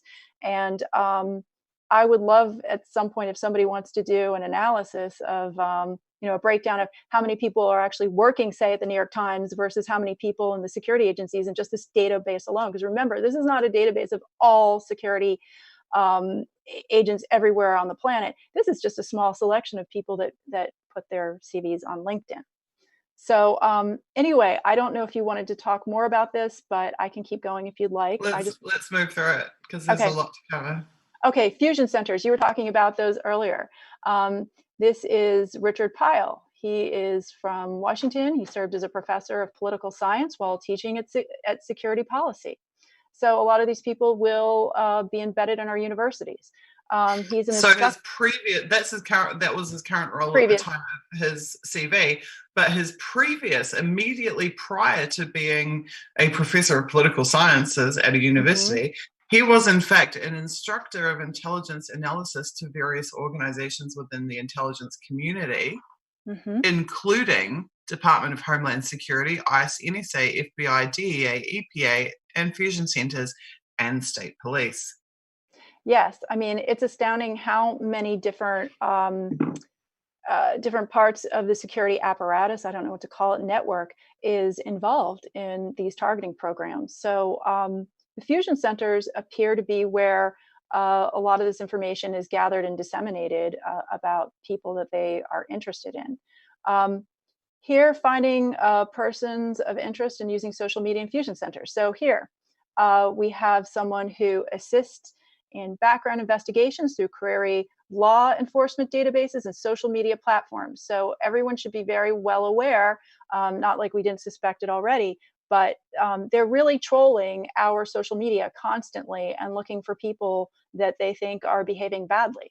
And so specifically, assisting in background investigations through querying law enforcement databases and social media platforms for persons of interest. So you can become a person of interest if you post the wrong cat meme, which I found out the hard way. And if you responsible for monitoring social media on active law enforcement and homeland security situations. Yes, and she also, let's see, if you go down there, intelligence maps of telephone toll information for stakeholders, one of which led to a conviction of 25 years. So they're not joking. Like, they're not just looking to, maybe ban your account for a little while. They're really hoping to prosecute people. So I don't know if you want me to read everything that I highlighted or if you guys can just all read it yourselves, but basically this slide just shows you that the fusion centers are constantly watching over our social media and looking for people who are stepping out of line, basically. Gained an understanding of how the intelligence process cycle in organizations produce actionable intelligence products and how fusion centers contribute to the process. Yes. Okay, we'll keep going. Let's see. FBI's Terrorist Screening Center, watch lists, fusion center, intelligence agency points of contact, and matters pertaining to encounters with watch listed known or suspected terrorists. Now, let's remember that the watch list has, 3 million names on it, I believe. Now, do you think there's 3 million terrorists? No, that's 3 million potential threats to national security. Threats to national security being threats to critical infrastructure being banks, telcos, anybody who has some stake in this. I know people don't like using the word globalization because they think it's politically loaded, but this is literally what globalization is. This transnational intelligence cabal, it's data sharing across countries all around the world. This is, I can't think of any better example of globalization. But sorry, continue. Oh, that's okay. Sorry, go ahead. I was just going to say, so as a tactical operations center specialist, what did Lucas Martinez, who yet again then became enrolled in a college and went back to university, what did he get up to? He, supports and maintains a 24/7 operation on counterterrorism by utilizing multiple databases. Remember, it's always about the databases to store and retrieve personal and intelligence derived information on subjects of international and domestic terrorism. It's like everyone's a domestic terrorist, I swear, when you start looking through all of these CVs. And the FBI's Terrorist Screening Center. Well, I didn't even know there was a terrorist screening center. Let's see, enters detailed encounter management data to automated, sorry, this is very small writing, automated record keeping systems and databases concerning both electronic and telephonic service and so forth. So basically, I just put this up here so that you can see, once again, there really are things called fusion centers, and they really are constantly looking at everyone's information. And a huge part of it is just, it seems like an excuse to me to employ just, a ridiculous number of people to do silly stuff. But anyway, let's see, here we go again, developed technology. Fusion centers develop suspicious activity reporting for the entire United States. So this guy's bragging on his CV that he's developed a program. And what I would love to know is, what is the criteria for somebody to become a terrorist on a terrorist watch list? I mean, what do you have to do? Do you have to just be a suburban female in a small college town that posts, her opinions and cat memes, or what has to happen? But anyway, sorry, go ahead. What were you going to say? You simply have to be deemed as a threat to critical infrastructure, which means you have to be in opposition to any policy that they have. And given that their policies are broadly to advance the military-industrial complex and to shore up the economic supremacy of the 1% versus the 99%, then really what we're seeing is that the 99% are the targets. Yeah. So these are fusion centers. They really exist, and that's pretty much why I put them in there. Oh, this is my favorite. Let's see. Fusion Center in Florida. Fusion Center in Pensacola, Florida, participates in outgoing recruitment of, I'm trying to see if this is the one. I don't want to ruin the surprise, but there was one that's coming up where, I don't think this is the one actually, but I guess there will be another slide coming up that talks about how they are, again, surveilling people domestically. And sorry, this writing is so small. I really wish I had blown this up a little bit. But anyway, I'll just move on to the next slide. I just want you to know that fusion centers are very real. And oh, did you just blow that up yourself? No, I didn't actually, but maybe it just zoomed in. That's all right. Okay, where are we at now? You need to scroll up. Okay, so let's see, scroll up. How do I do that? Aha! Social media analyst, currently employed as a part-time social media analyst. We create social media profiles on persons of interest for investigative purposes. Yes. Are you looking at Maximino? Is this the Correct. right? Okay. I think mine just sort of zoomed in a little bit, but yes, currently employed as a part-time social media analyst. We create social media profiles on persons of interest to investigate for purposes. So it's like, what is going on here? Is half our country investigating the other half of the country through Facebook and Twitter? I'm just wondering how many people they've employed to do this useless work, or that's my opinion. But let's see. Okay, here's one. Utilizes biometric information to locate persons of interest, perform biometric enrollments at designed ports of entry, capture biometrics utilizing facial recognition, iris, and fingerprint scanners. So really, no one can escape. It doesn't matter if you're not on social media and you decide maybe you don't want to carry your phone. They're going to still get you with your biometrics. In fact, where I live, they, a couple of years ago, were doing biometrics through the driver's licenses. And every time I would smile, they'd tell me, no, you have to retake that picture. And I said, why? And they said, it's for biometrics. So that's just a little aside. Okay, now we get into, because I went through a whole period of time where it was very hard to describe to people, like, yes, I've heard of these programs and I think they target people. And then you hear about targeted individuals. Well, There actually are. This is literally the language that they're using is Yes. targeted individuals. So here, Robert Flynn says, I performed analysis in support of Operation Iraqi Freedom in support of joint interagency task force on high-value targets and individuals, conducted training of US Army military and civilian personnel in the use of advanced analytical tools and techniques used to track and target individuals of interest, conducted research analysis and blah, blah, blah, blah, blah. Yes. So, and so it is the language. The targeted individuals is the language of the intelligence community. It's not the language of victims. Yes, and it's amazing. You'll find as you go along the kind of sanitized language that they use to justify what they're doing. They're not stalking someone, they're just targeting someone. They're not breaking into someone's house, they're just doing surreptitious entry. So let's keep going, because I really, really, really want to get to. Okay, this is more targeting. We'll skip this. Yeah. I don't think, let's see. Okay, human. Okay, more targeting. Let's see, anything interesting here? It's just more, I just wanted to show, yes, targeting really exists. Target office of primary interest. Okay, human. Okay, human. Human was a term I had to learn too, and that means that they actually assign human beings to, I guess, come into your life and stalk Right. you. So human is what the CIA does. It's also what these private intelligence and security companies do, where they're physically putting somebody into your orbit, into your life. SIGINT is, of course, what the NSA does in the signals intelligence. Yes. So now, let's see, going down here, human.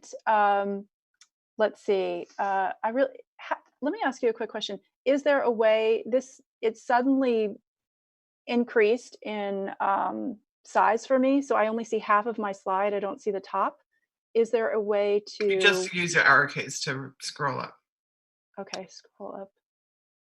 No, it's not working. But you'll need to click on the slide and then scroll up, or you should have a scroll bar. Let's see.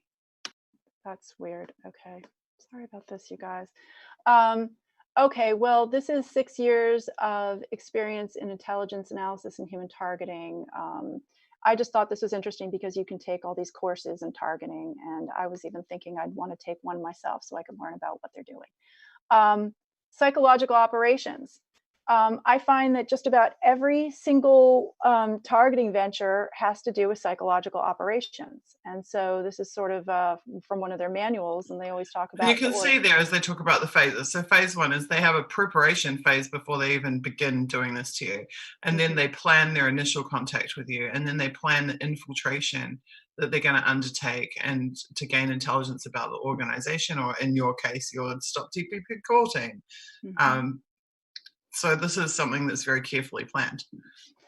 Okay. Now this, I feel, I took this from your Twitter page, and I said, this is the kind of thing that it's like, is this a psychological operation? Are these the kinds of things where, because these are the kinds of things that happen.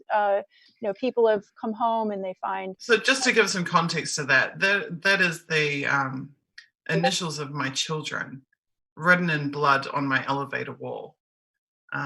So we had a leak spring in our building, and then we had a bunch of building contractors come in and out for a period of a couple of days. And somewhere in that foot traffic, I got into the elevator and found this.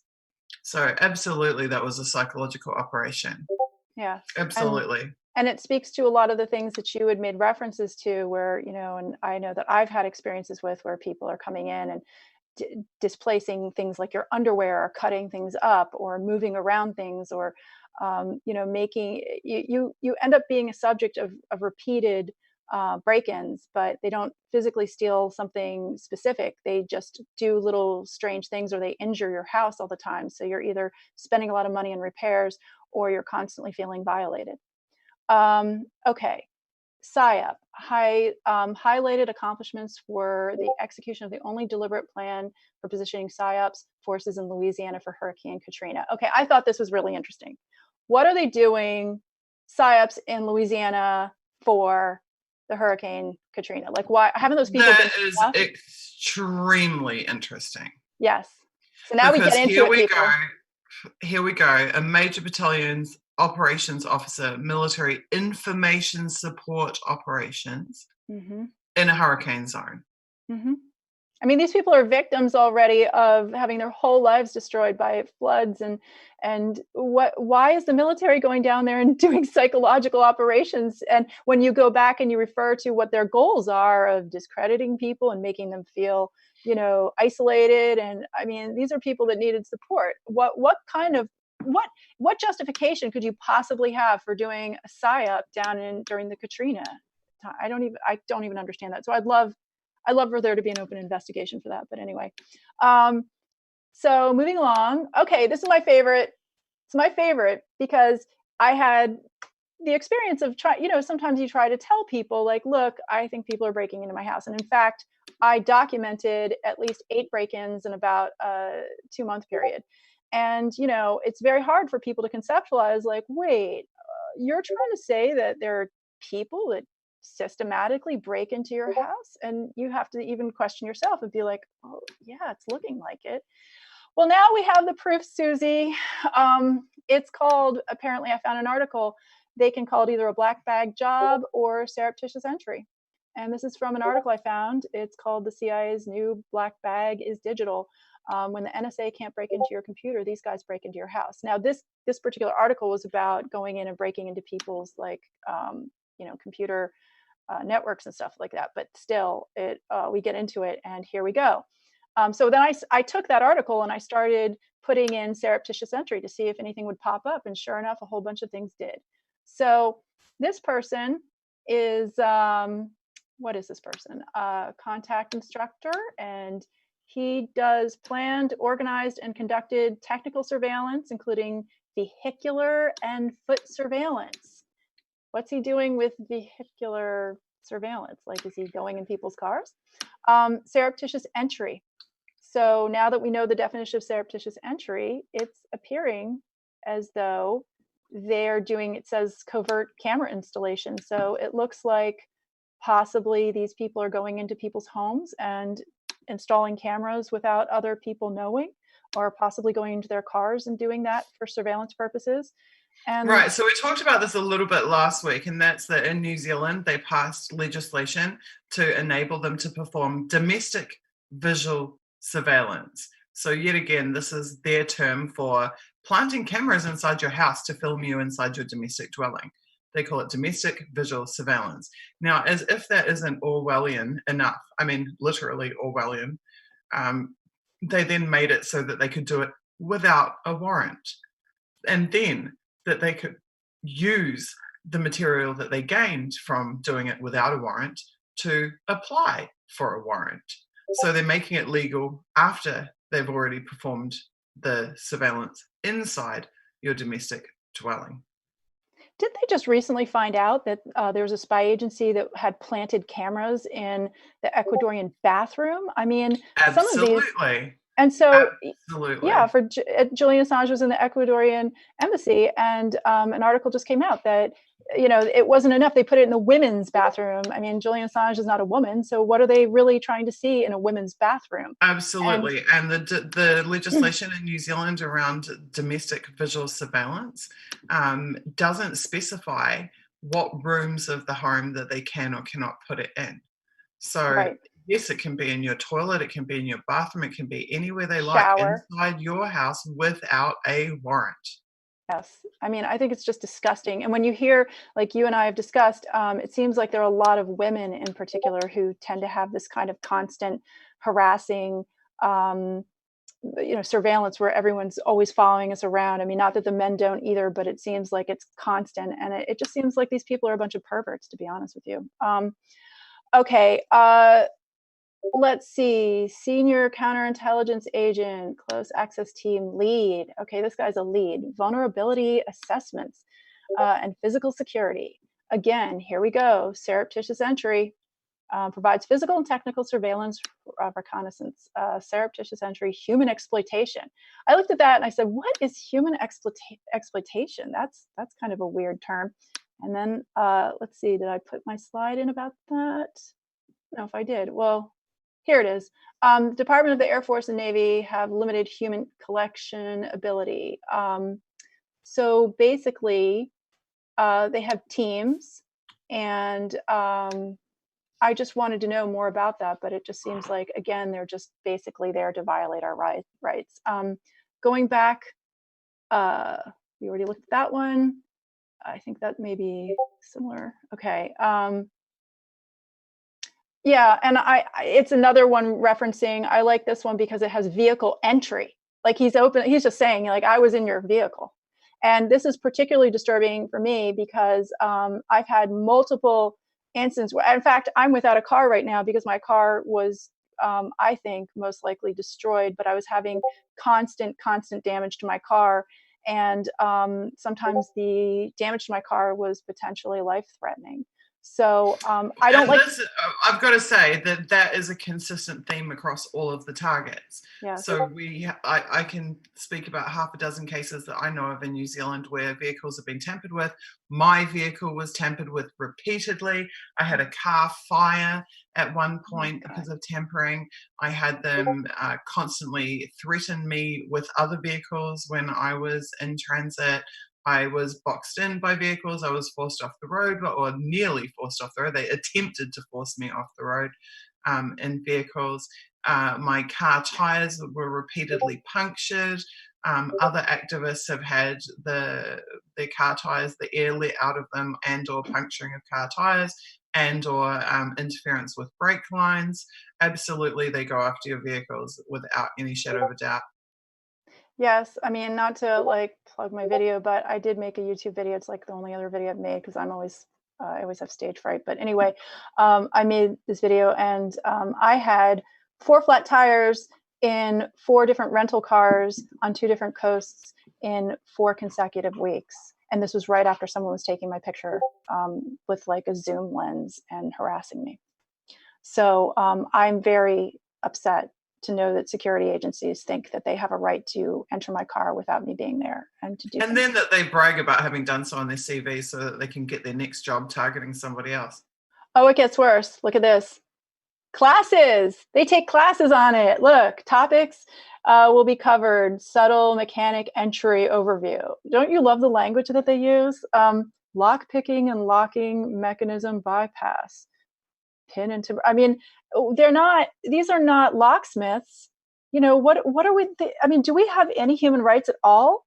I don't understand. I mean, what would these people do if, say, they entered your house or your car?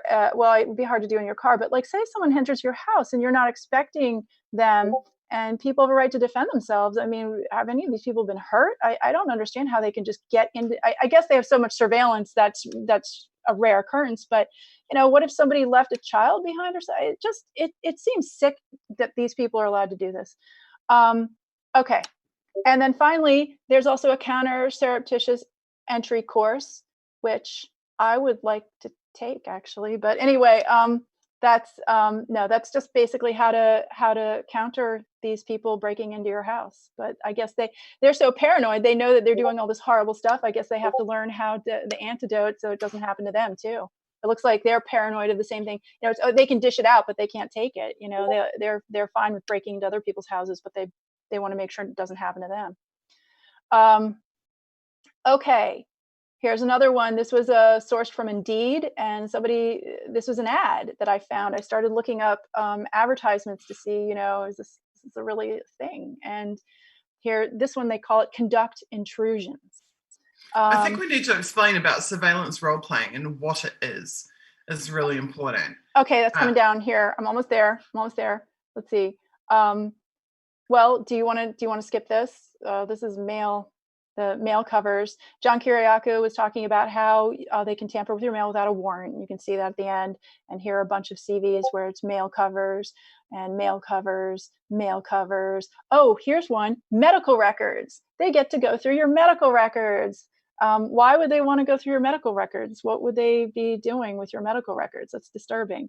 Okay, here we go. So I started out with the WikiLeaks global intelligence files, and I looked up, you know, surveillance role player. Okay, so this was in the global intelligence files, an ad for that.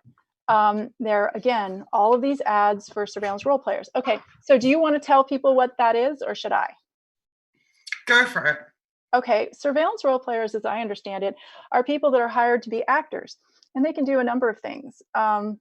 They can basically they can come in and try to interrogate you without you realizing it. They can try to trick you. They can try to, apparently we'll see in some slides, maybe even falsify witness against you to frame you for a crime. So it sounds fairly innocuous at first. You think, oh, they're just actors, don't let people hurt your feelings if they come up and start acting, because a lot of people think about, like, at Occupy Wall Street, we would see people and they'd come down and they'd act kind of zany and you just ignore them. And, they would they try to discredit you or, do something, but they can get downright terrifying, because if they're doing things like what happened to poor Julian Assange, which I'll show you in the next coming up slide, if people are, because surveillance role players can also be honeypots and honey traps, and they can try to date you, or what some people call also spy cops. They can come up and try to play on your emotions and your trust. And then you get these people close to you, and they can do all sorts of things to frame you for crimes you didn't commit, or later on claim that you did things against them. So let's get into that. Can we just back that up a second? Because I think it's really important. SC3, which is this company, is a leading provider of high-end mission support, consulting, and technology solutions to federal government in defense intelligence and civil markets, and to major corporations and non-profit organizations. Oh, I didn't catch that, but yes. Major corporations and non-profit organizations. The national security efforts reach across the intelligence community and the Department of Defense. So these are military contractors who are pimping themselves out to major corporations and non-profit organizations. Now, if you recall back to the H.B. Gary documents where they were plotting their infiltration and destruction of WikiLeaks, they were doing so in conjunction with the Bank of America. The Bank of America was sponsoring that project. So these teams of surveillance operatives, just as I explained when I showed you the chart that I put together about how the data flows down and up from the global network to these chumps on the ground, scumbags on the ground. I mean, let's call them what they are. I've got no problems calling them what they are. Scumbags on the ground. I said that they also outsource to corporations and explained how and why. And here we are with them in their own advertising, in their own job postings, bragging that that's exactly what they do. We work for the Department of Defense and major corporations. We work for the Department of Defense and non-profit organizations. Yes. Did you see, if people go into the WikiLeaks files? Sorry to cut you off. No, it's okay. The last half of that sentence, providing full life cycle operational and cyber support as well, and differentiated capabilities to meet our customers' challenging mission. And again, there's that word customer. So what they're doing is they're replicating the same model as the NSA and the intelligence agencies. The NSA and the intelligence agencies call themselves a business and call the people who they're giving data to customers. These private companies, same thing. They're a business for profit and they have customers. And the customer might be the Department of Defense or the customer might be the Bank of America. Yes, I was going to say that if people go to the WikiLeaks files and they type in something to the effect of client list and Stratfor, there's a nice PDF that you can hit and it will show you a whole list of some of their clients, and Bank of America's in there and the Department of Homeland Security. And as I understand it, although you correct me if I'm wrong, is that these third-party contractors gain access, because they're government contractors, they gain access to the NSA databases. But then, like you said, they can also pimp that information out to these corporations. So if anyone has a problem with you, or some rich guy, someone like, it could even be someone like who they found like Rose McGowan was being tracked by security agencies. What was it, Black Cube? I think that was not an American company, but still, even Jeffrey Epstein's rape victims were being stalked by security agencies. So, you could even be just a rape victim that offended some corporate CEO, and he can go get a paramilitary group that has access to the NSA database to hunt you down. Isn't that lovely? Two other things I'd like to point out about this slide. The second paragraph, in addition to our government services area, SC3 provides cutting-edge competitive intelligence to strategic management consulting to commercial clients. And now we look on the left-hand side and we see the other results for surveillance role players. Surveillance role players for the I-State Truck Center, Interstate Trucking Center. Like, what the hell are they doing infiltrating the transport systems? Next one down, counterintelligence role player, secret, part-time for General Dynamics. General Dynamics, a weapons manufacturer. Next one It down, seems like surveillance team role player, team controller. A team controller is somebody who is in control of teams of these scumbag people on the ground in Virginia Beach, Virginia. Yes. I mean, it just seems like if you're a rich person, or you have anyone who has connections to the government or is rich, basically this is the way the elite now just suppress everyone if they want So to. when they say in that second paragraph, cutting edge competitive intelligence, this is businesses going after other businesses, as well as businesses going after individuals. Yes.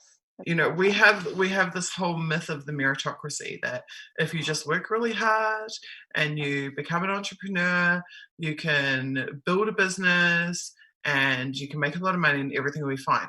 No, it won't be, because you can be crushed like an ant by, be it General Dynamics or be it, SC3 on behalf of the Bank of America. They wipe out competition.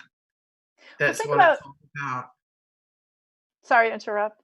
And on a big scale, we see that happening with Kim.com. And that's exactly what it is. Kim.com was targeted because he had an extremely successful business that was threatening to major corporations because Kim.com's market share was so big. And he had the audacity to financially support WikiLeaks. And therefore, he was targeted, grossly targeted on an epic scale. Yeah. I mean, think about people investing in the stock market. I mean, if you have an NSA database that's always going to give you insider trader information, you're always going to have the advantage. And I have a hard time believing that since these people are violating everyone's rights all over the place, that they're not doing economic espionage in every single possible direction. So you want me to keep going? Absolutely. Okay. Here we are again. I don't know if you want to keep talking about SC3. I don't know if there's anything new really that we haven't already covered, but that's the same slide by the looks of it. Okay, my eyes are a little bit bad, and let's see. Okay, experienced role player. What do you need? Basic qualifications. Experience as a role player supporting field exercises, map reading and navigational capability. Availability to work flexible hours on a part-time basis. Must meet the physical requirements. And what is that, like armed combat with the people that you break into their house? Let's see, physical requirements to be prepared for extensive walking, standing for extended periods of time. Must possess a valid U.S. driver's license and must disclose driving record, blah, blah, blah. It's the experience working in Experience working in Department of Defense Special Operations or Intelligence Community Training environment highly desired. Yes, active secret security clearance. Now here we go. Hiding unethical behavior with security clearance and then maybe classified documents. This is what we're seeing over and over again. I mean, why are these people allowed to classify or have security clearance and it seems like things are being very compartmentalized, so only certain people at the top know exactly what the whole entire operation is. And it also seems like if they're doing things that are unethical or illegal, it's going into a little secret cachet that we are not privy to. Let's see, the ability to work as an independent contractor. Okay, so what else do we have? Oh, so I wanted to see, I was like, how much do these people get paid to be just absolute trash? Like, what are they getting paid? Like $3 million, $300,000 a year, like $100,000 a year? What is it? These people are doing this for 44, like roughly on average, $44,000 a year. It's like, so, I mean, it's like almost, I mean, not quite Walmart salary, but I mean, it's like they can just get Well, teams it of looks people like to the do this. bulk of them are getting paid significantly less than 44,000 a year. It looks like the bulk of them are at somewhere around 25 to $30,000 a year. Like, I wonder if they're getting, government assistance like all the Walmart workers and living in the Walmart parking lot in between doing surveillance. Like, it's just ridiculous that people are selling out their own citizens for this amount of money. Not that a large amount of money would justify it, but I mean, it's amazing how life has become so cheap, and we have our own fellow citizens attacking our fellow citizens. It's just awful. Okay. So then these are the people I looked at, like reviews, people that how they feel about their job, because I was like wanted to understand the psychology. And then they said things: typical day at work, busy but plentiful. They're all upbeat about it. What I learned: keep your eyes on the target. I mean, what era are we in, and what country? I mean, this just seems so. This is like Stasi. I don't It is understand. literally the Stasi. And okay, management worthwhile, workplace culture agreeable, hardest part of the job, managing skill set, most enjoyable part of the job, getting along with coworkers. So they get to have a fun time. They're all little buddies while they're ruining your life. That's really lovely. And they give it a five-star rating. That's great. Okay, hit or miss. Surveillance operator. The reason I say hit or miss is that it is a part-time gig, because they want to do it full time. Okay, it's a physical job and a lot of walking, but it is fun. I mean, doesn't that just Oh sicken you? God, this just gets worse. I would have to say that it hits your inner child in you, with the observing people without them knowing you're watching, kind of like a spy mode. The level of I'm sorry, it is mental illness in my opinion. The level of mental illness required to want to be paid for what is essentially a warped kind of voyeurism I just, is yeah. beyond me. I just don't know how these people can not know what they're doing. I mean, these people, like you said, they're not passively just sneaking around and sneaking into your house and sneaking into your vehicles just to bring you flowers or just to see what you're doing and then go away. I mean, how can these people not understand that they may be part of like almost hit teams, kill chains? I mean, how can you sit there and day out stalk this many people and not think, hey, maybe someone's going to get hurt here and I'm partly responsible. So, Absolutely, because they might be gathering the intelligence, but then what will be done with that intelligence? That's the next question. right, and there's so many In people what doing ways will this. it be acted on? Okay, here we go. This is Here we going to go. get full on. Okay, so surveillance role players can also be honeypots, and you do an excellent description of what a honeypot is. Do you want me to read this all, or should I let other people read this? It's kind of long. No, I want to get into the icy watch versions. Okay, here we Yeah. go. Okay, so first of all, I wanted to go to the WikiLeaks. What I found when I put in honeypot and honey trap was very disturbing. So this is from WikiLeaks. Basically, this is from Global Intelligence Files. This is Stratfor, which is, I understand, a CIA subcontractor, but I know they're a government subcontractor either way. And they have internal emails where they're talking about how Julian Assange was most likely framed for rape. And the way that they say this is, now, would we pay a couple of hoochies to have sex with him and get into legal trouble, for which, by the way, he's rightfully under threat of extradition? Would we do that? Hell yes. And then they say, well, the Kremlin would kill him. Well, there goes your Russiagate theory. If the Kremlin's going to kill, U.S. just set a honey trap, and he flew in like a dumbass. So they're basically saying whether or not they're the ones directly responsible, or they think that the government agencies are directly responsible. They're basically celebrating. And I don't know if people know what Stratfor is, but it billed itself originally, before the Global Intelligence Files came out, as sort of a forecasting journalism kind of empire. And what the Global Intelligence Files showed us, which were leaked emails that WikiLeaks published, was that actually Stratfor was functioning as an intelligence agency, and they're also called, I guess, like a private, almost like a private CIA, but they're a government subcontractor, and they have been heavily attacking people who are not just part of WikiLeaks, but people who are WikiLeaks supporters. So anyway, this I think is probably maybe the most important slide, because I want everyone to really understand this, that we have a government subcontractor talking about how most likely Julian Assange was framed for crimes he did not commit, and he may be now, this has resulted in him having his life, stuck in the embassy for 7 years. He was tortured, and now they're going to try to extradite him. He's been isolated, and they may try to execute him. Now, they keep trying to heap on extra charges, but as you see how these security agencies operate, they just keep looking and looking and picking and making things up and framing people, and having false witness, surveillance role players creating false witness. So, it's a very dark, disturbing picture of what's happening globally here. It gets even worse, because it turns out, look at all this. This is from your article, Suzie, and you did a great, you have a great chart in your article, Freeing Julian Assange.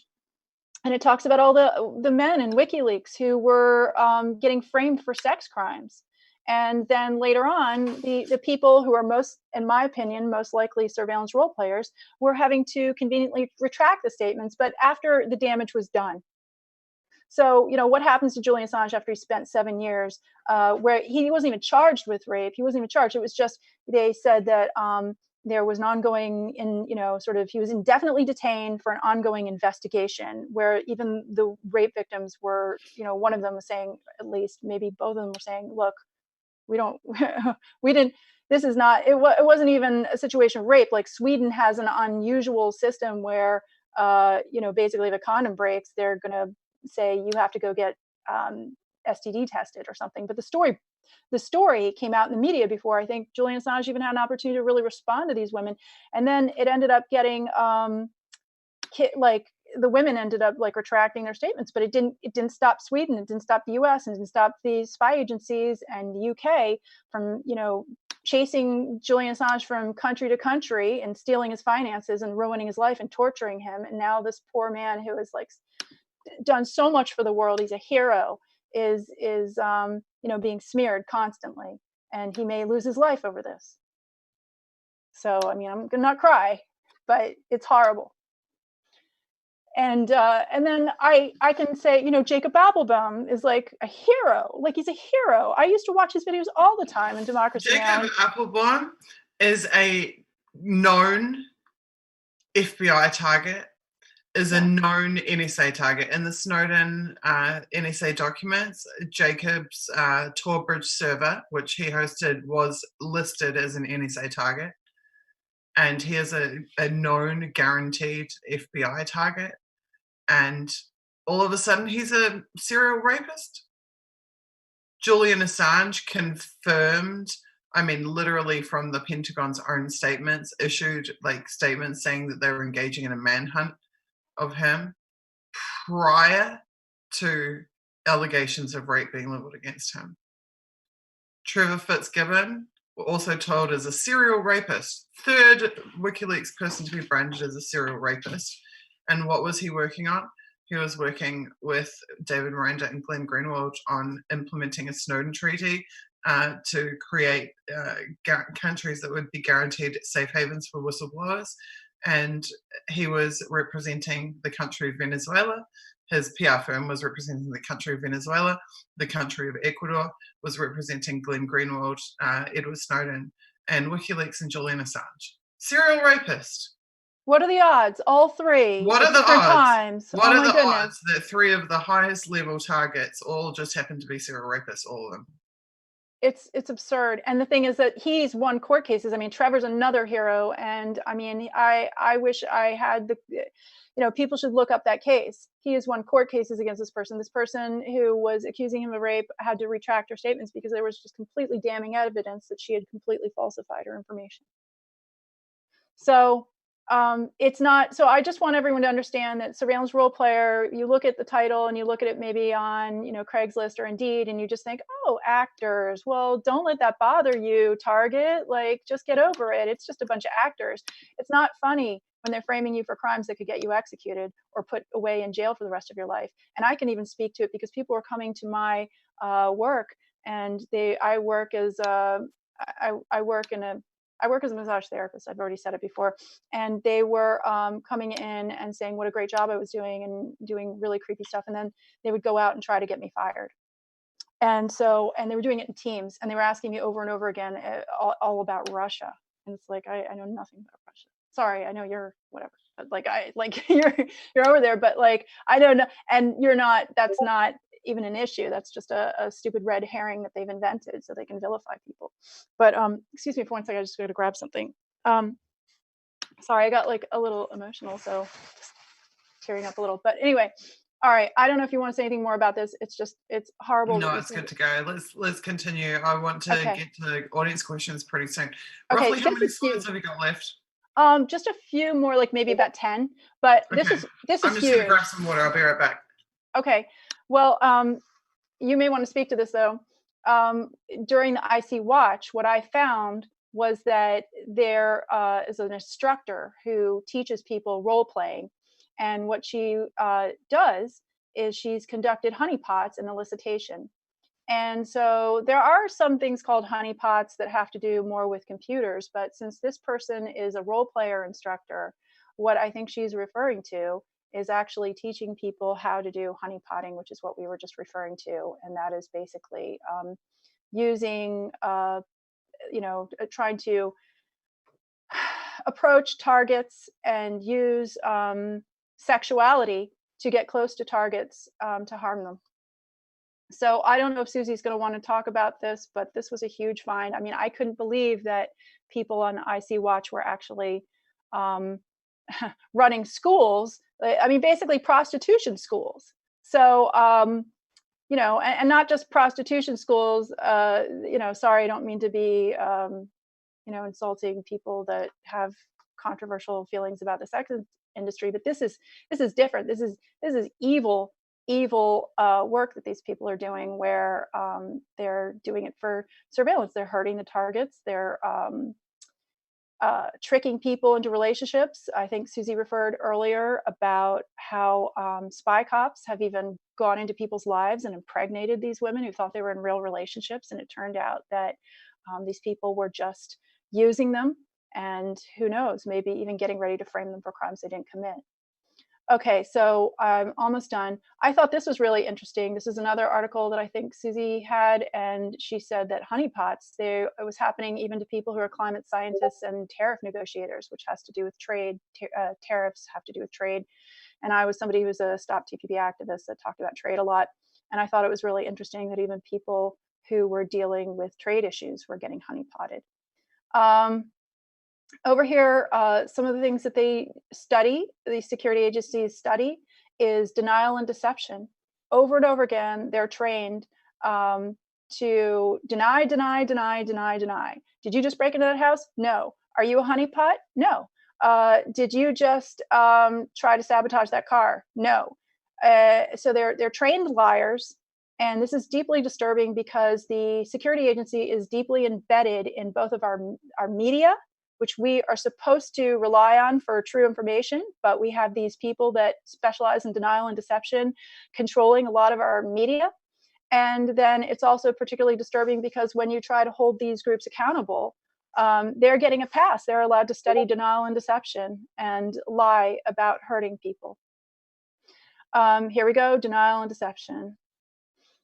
In fact, too bad Susie's not here, because this was really funny. She did a series called Decipher You, and it was an analysis of the Edward Snowden documents. And what she found, she and Elizabeth Leah Voss sat down and analyzed some of the documents that Edward Snowden released, whistleblower documents. And what they found is that the director of Central Intelligence gives out denial and deception awards. Like, these guys even get awards for being complete absolute liars. Okay.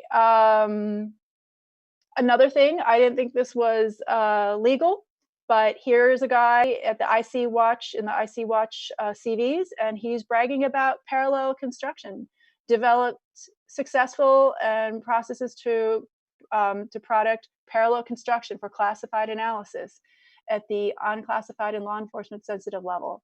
So what, for those of you that don't know what parallel construction is, it's basically they use illegal means to gain some kind of information, such as put cameras in your car or cameras in your house without your knowledge.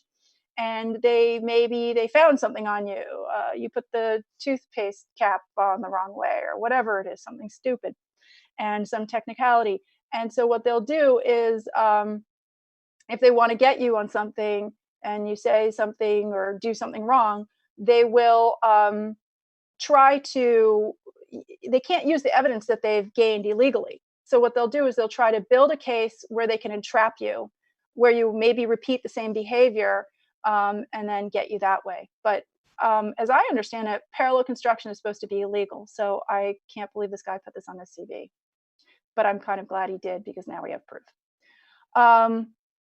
Another thing, we talked about PSYOPs. They love to infiltrate. So they're always infiltrating. And oh my gosh, Susie, I don't know how much more. Let's see. This is really important. I'm coming up on activists. So this really hits home. Susie, if you're there, please come on the stream. Okay, so I'm here. I'm sorry. I'm having the time of my life listening to you and seeing all the comments. There is so many comments in chat in the social media platforms, the broadcasting platforms. It's amazing. Good. It's amazing. People need to know this information. I had to overcome my horrible stage fright to do it, so thank you for appreciating. Okay, I'm kidding, but let's see. So this is really important. Look at this, Deputy Head of Operations and Resources. So this is an ethical specialist security company with innovative and pragmatic approach to mitigating risk. There it is again, risk and threats of relating to domestic extremism and direct action activists. So again, we are seen as, sorry, I just dropped something. We are seen as, extremists just for being activists. Now, because there are always these questions like, well, okay, so the military targets people, so they have these, operations and so forth. How do you know that you're a victim of this? Well, it's coming out all over the place. These people put in their CVs that they've been going after Occupy Wall Street, the Occupy Wall Street movement. I was down in the Occupy Wall Street movement. Am I one of these people that they're catching up in all of their wonderful operations? So here they are talking about, I'll try to go through these really quickly, but Occupy Wall Street, here we go again. Gathered information about members of Occupy Wall Street, successfully exposed several key members who are planning direct actions against the Harbor Authority. Okay, let's see. Here's somebody who's monitoring and developing threat assessments for protests and fringe organizations such as Sovereign Citizens. What? What is she talking about? Sovereign citizens? Is she talking about like the water protectors? Or is she talking about everybody? Not that it even makes a difference. It's horrible. Here we go. Let's see. Provided analysis of breaking tactical events, particularly related to global and domestic terrorism, protests. Okay, so there was another slide in here, but I don't know where it went. I think that's pretty much it. There's another slide that I had from WikiLeaks that talks about how Stratfor, I think you guys could find it maybe, but it was about how Stratfor was saying that left-wing psycho activists deserve to be covertly stalked, and that, basically it's their right to do this to us. So put in activist in the WikiLeaks search and put in Stratfor and see if you can find it, particularly like left-wing. It's so funny.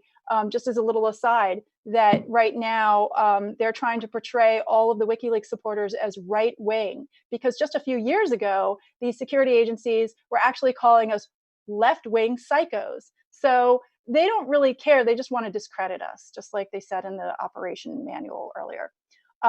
Finally, this is the end of my presentation. I had hundreds of slides. I had to pare it down. And I just want to say— scroll it up a little bit. How do I scroll up? Can you click on the side and hit your up arrow? We just can't see the title, but we can see the picture. I don't know how to do that. This thing, my computer just acted weird, and I'm so sorry, I can't do it. Basically, it says thank you. But that on the left-hand side is MC McGrath. Yes. That is basically the genius who discovered all of this intelligence community, this curriculum vitae data on LinkedIn. And he also had to move to Berlin and was living in exile because he himself became targeted by the intelligence community. Wow. And of course, Julian Assange. Yeah. I mean, the slide basically says thank you. It says thank you to both of them. I think MC McGrath, you're amazing. And you were so young when you did this. I'm an older woman. I just think you're brilliant. How did you even, in your young mind, even know how to do all of this? You're great. And of course, Julian Assange, you were just like the original. You broke the frontier. Sorry, I can't speak. I'm get emotional, but he really broke the frontier of whistleblower journalism. He on such a grand scale. He used his technological skills to protect sources, and I can't thank him enough. And published fearlessly. Thank you, Julian. We will fight for you, free Assange. Okay, can you stop the screen share? Okay. Stop share. And let's move into Q&A. Oh okay, everybody, I'm going to start trawling through literally thousands of comments on the YouTube channels. Anybody, can we have our Facebook admins please message me any questions from the Facebook, because I can't see that right now. Anyone who wants to ask questions on Twitter, just tag #1versus5i. But I'll start trying to work my way through the YouTube. Elizabeth, you've done an amazing job tonight. Absolutely brilliant. And do you have any final thoughts for us while I track down some of these questions? I want everyone to go out there. We don't have enough people doing this. We need journalists. We need people. We know that the mainstream media has been infiltrated. We see it with all of the security agencies. And whether they're all in there or just influencing it, we know that we can't get any kind of real information out there. So I'm kind of drafting everyone. I'm saying, I'm someone that barely knew how to type like in my later years, and if I can come this far, so can everyone. I just want everyone to go to the WikiLeaks documents and start combing for information and posting it and publishing it. I want people to go to IC Watch and assist me and find even more damning evidence. I want us to build cases. I want us to take people to court. I want us to have a public inquiry in front of Congress. I cannot see how our planet can continue this way with half the population spying on the other half and doing it with impunity. So yeah. So anyway, I'm trying to think of anything else. I didn't know I'd have to sum it all up at the end, and so I'm kind of nervous. But I want a call to action. I want everybody to read original whistleblower documents and really get the information out there and overcome your stage fright like I have, and do live streams and do everything in your power to help free Assange, because he's really the test case. He's the test case for our freedom of press, and we have to fight for him, not just because he's an amazing person who has done incredible work, and I just appreciate him as on a even though I don't know him on a human level. We need to preserve our freedom. So I don't know if there's anything else you wanted me to say, but that's amazing. There is a lot of love for you in the chats right now. A lot of people saying great job and you're amazing and you've done so well and thank you so much and go Liz. Thank you. I'm trying not to cry. It's been really hard. There is a humongous amount of support for you here right now.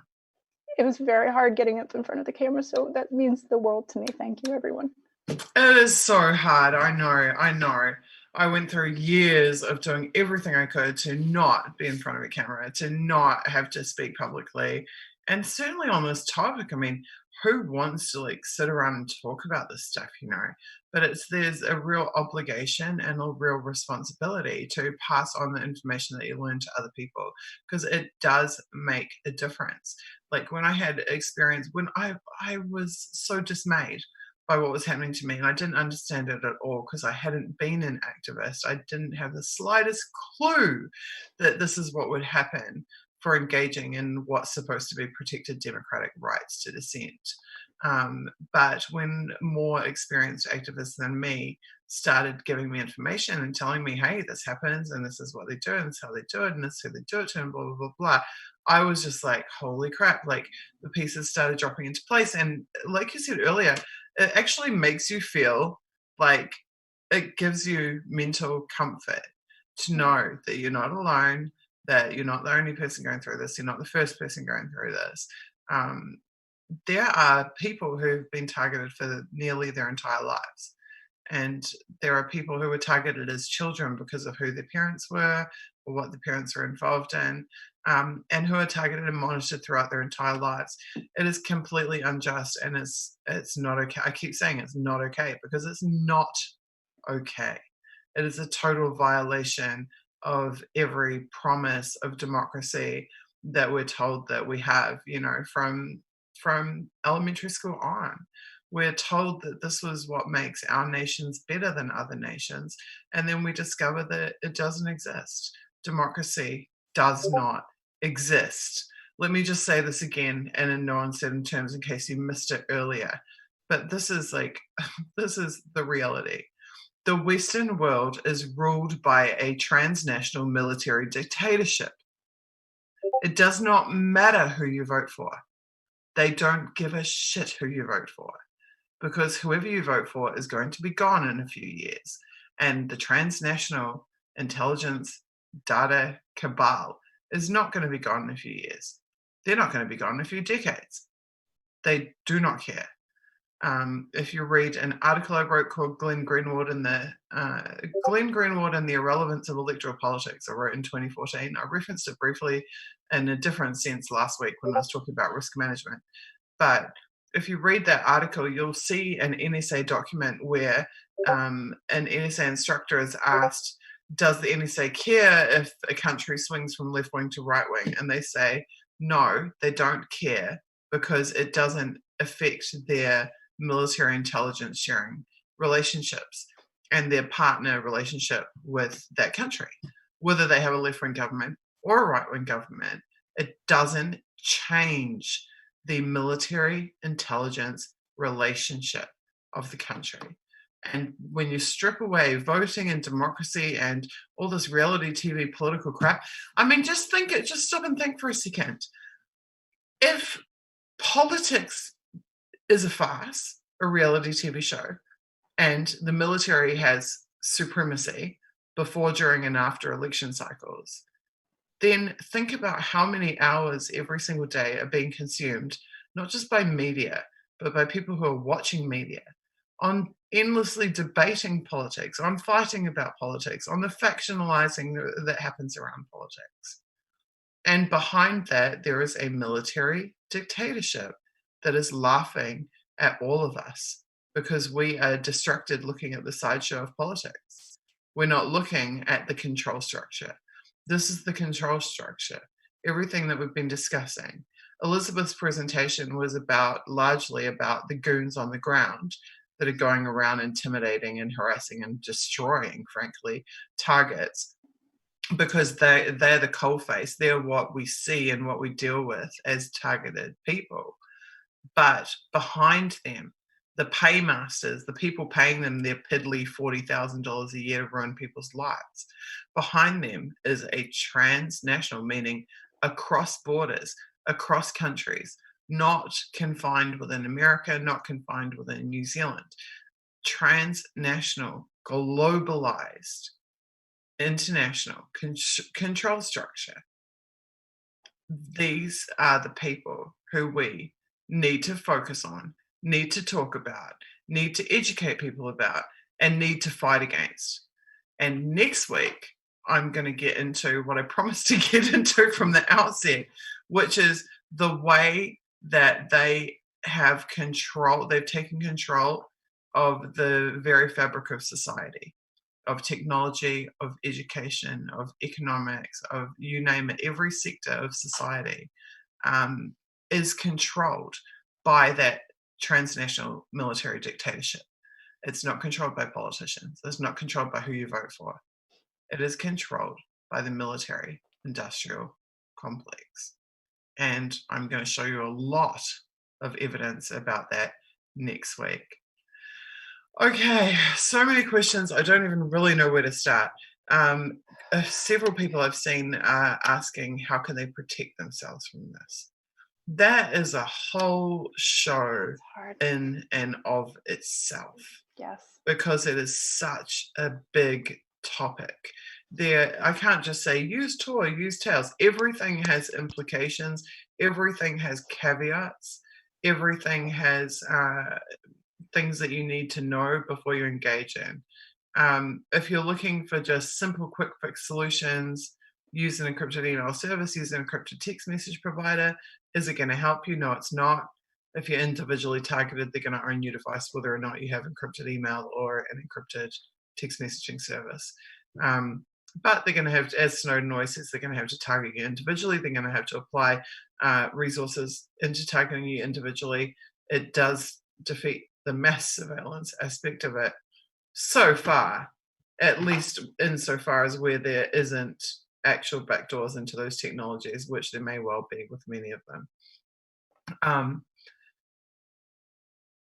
How to protect yourself May I say against this is literally an entire 3-hour show, and I will add that to my list. Yeah. So next week we'll get into how they have seized control of each aspect of society, but in a future stream we'll get into how to protect yourself, or at least what knowledge I have accrued, what little knowledge I have accrued on that subject. I'm more than happy to share with you. I was going to say one thing really quickly to that. One thing we could consider is looking at the classes that they take. You know, how do they protect themselves? So, but yeah, that is another part of it. Okay. Oh, to the person who's saying, Aroha nui from Aotearoa kia kaha. Kia ora, TJ and Supers. I really appreciate actually hearing from people from New Zealand. He's speaking in Māori to me, New Zealand Māori, an indigenous language. Kia ora too for that. I appreciate that feedback. Okay. Wow, the chat is just moving so fast. I'm finding it almost impossible to keep up with it. Diana Pythia wants to know, is there a connection to a Zionist agenda? You know what? I co-founded NZ for Gaza. I am pro-Palestine. I'm anti-apartheid. I don't care which country it is that's imposing an apartheid regime. I am fundamentally, ideologically anti-apartheid, which puts me on the anti-Zionist side of that fight. But there's two sides to every coin, okay? So on one side of the coin, as I described like from the outset of the stream and the previous stream, US-Israel has a special two-eye, very top-tier intelligence sharing relationship. And obviously the funding of the Israeli regime by the US, et cetera, is highly problematic. Obviously, Israeli spyware is very advanced, and it has been shared with really sick regimes like Saudi Arabia, just to name one, but there's many others. I would describe Israel as mercenary in its cyber capabilities. Cyber warfare it's not cyber terrorism or anti-terrorism. It's just plain and simple cyber warfare. But the other side of that coin is that I also see Israel the same way that, or the current Israeli regime and their current position on these things, as being much like any like totalitarian like dictatorship. I mean, I know that they'll say they're the only democracy in the Middle East or whatever, but let's get real. They're run by a military, military complex. You strip away like, you know, who you vote for and the political theater of politics in Israel, and you're going to find exactly the same military dictatorship that exists right across the Western countries. This is the thing. There is no difference. Okay, there is no difference. When they tell you, oh, Putin is a dictator and Russia is a totalitarian state or whatever the hell, New Zealand is a totalitarian state run by a military dictatorship. New Zealand is supposedly the most peaceful, safe, transparent, non-corrupt country in the world. Bullshit. New Zealand sells its own citizens' data to a foreign country. New Zealand is engaged in industrial level treason against its own citizenry. There is no different. The truth is, there is no least corrupt, most peaceful, most transparent country in the world. These scales don't fucking mean anything, because when the least corrupt country is really freaking corrupt, and when the least transparent country is not at all transparent, and when the most peaceful country is engaged in war crimes in Afghanistan, the spy agencies are supporting drone assassination, targeted killing programs around the world, and is engaged in outsourcing to private intelligence companies to stalk and destroy their own citizens. What does it mean to say that they're a peaceful country? It means nothing. It's a bullshit label, and it's a bullshit scale. So Israel, I see them as like really, like the Zionist regime, I see as really, really terrible. But I also kind of see them as like the same as everybody else. And that's why I keep saying this is a transnational problem. Like every single freaking country, just about every single, I mean, maybe not Iceland, maybe not, oh God, what is that? The somewhere in like Central Asia, like not Nepal, but next to Nepal. Anyways, maybe there's 2 or 3 exceptions on this planet, but I'm telling you right now, there's easily over 100 that are military dictatorships with a veneer of politics slapped over the top like lipstick on the pig. And we keep falling for their bullshit. Why do you think these like election cycles like run, for a year and a half out of every 4 years? We're pushed into this whole thing over and over again. It's a giant sideshow designed to keep us distracted, designed so that we can't. And there's people, the thing is, we say that people are waking up, and to a degree that's true. People are waking up to the problems that we face, but they still haven't quite got there with the root cause of the problems, because the root cause of the problems isn't like secret society X who's been around for 500 years or like whatever the hell. For me, the root cause of the problems is the systems that have been created, the control systems that have been created by whoever the hell's at the top, which gives them the power and the ability to maintain their control over the planet. You wipe out their control systems and they can't do shit. They cannot do shit. So that is personally what I'm going after.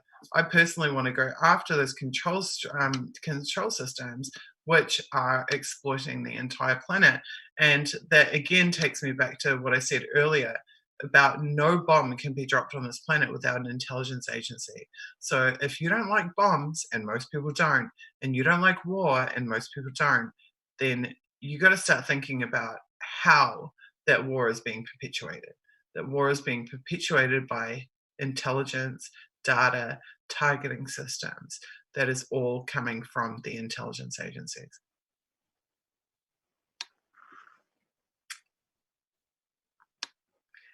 Propaganda is talking about inverted totalitarianism. Yeah, I've read enough Chris Hedges to know all about that, and I'm on board with it too. I totally agree. Someone keeps asking, how do they keep the perpetrators quiet? Well, there have been a couple of perpetrator like whistleblowers who've been engaged in these targeting programs, and they instantly get targeted. They just go on the shit list themselves. Boom, they're on the watch list. Oh, now they're the ones being surveilled. Now they're the ones going through it.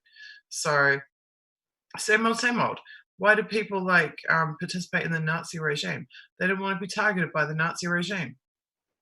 I mean, this is it. They became collaborators. Everybody has to make that choice. I can go and be a software development manager doing some mindless shit and earning a couple $100,000 a year, or I can be broke and live in exile and never know if I'm going to be safe over country to live in, but I can be fighting for freedom for humanity. I made that choice. Every single person has to make that choice. Those perpetrators have to make that choice. Those perpetrators could band together and maybe do something about what's going on. Everybody has to make that choice. Every individual on this planet has to make that choice. So waking people up to the problems is step 1, but step 2 is actually doing something about them. This entire campaign, all these events are about doing something about it.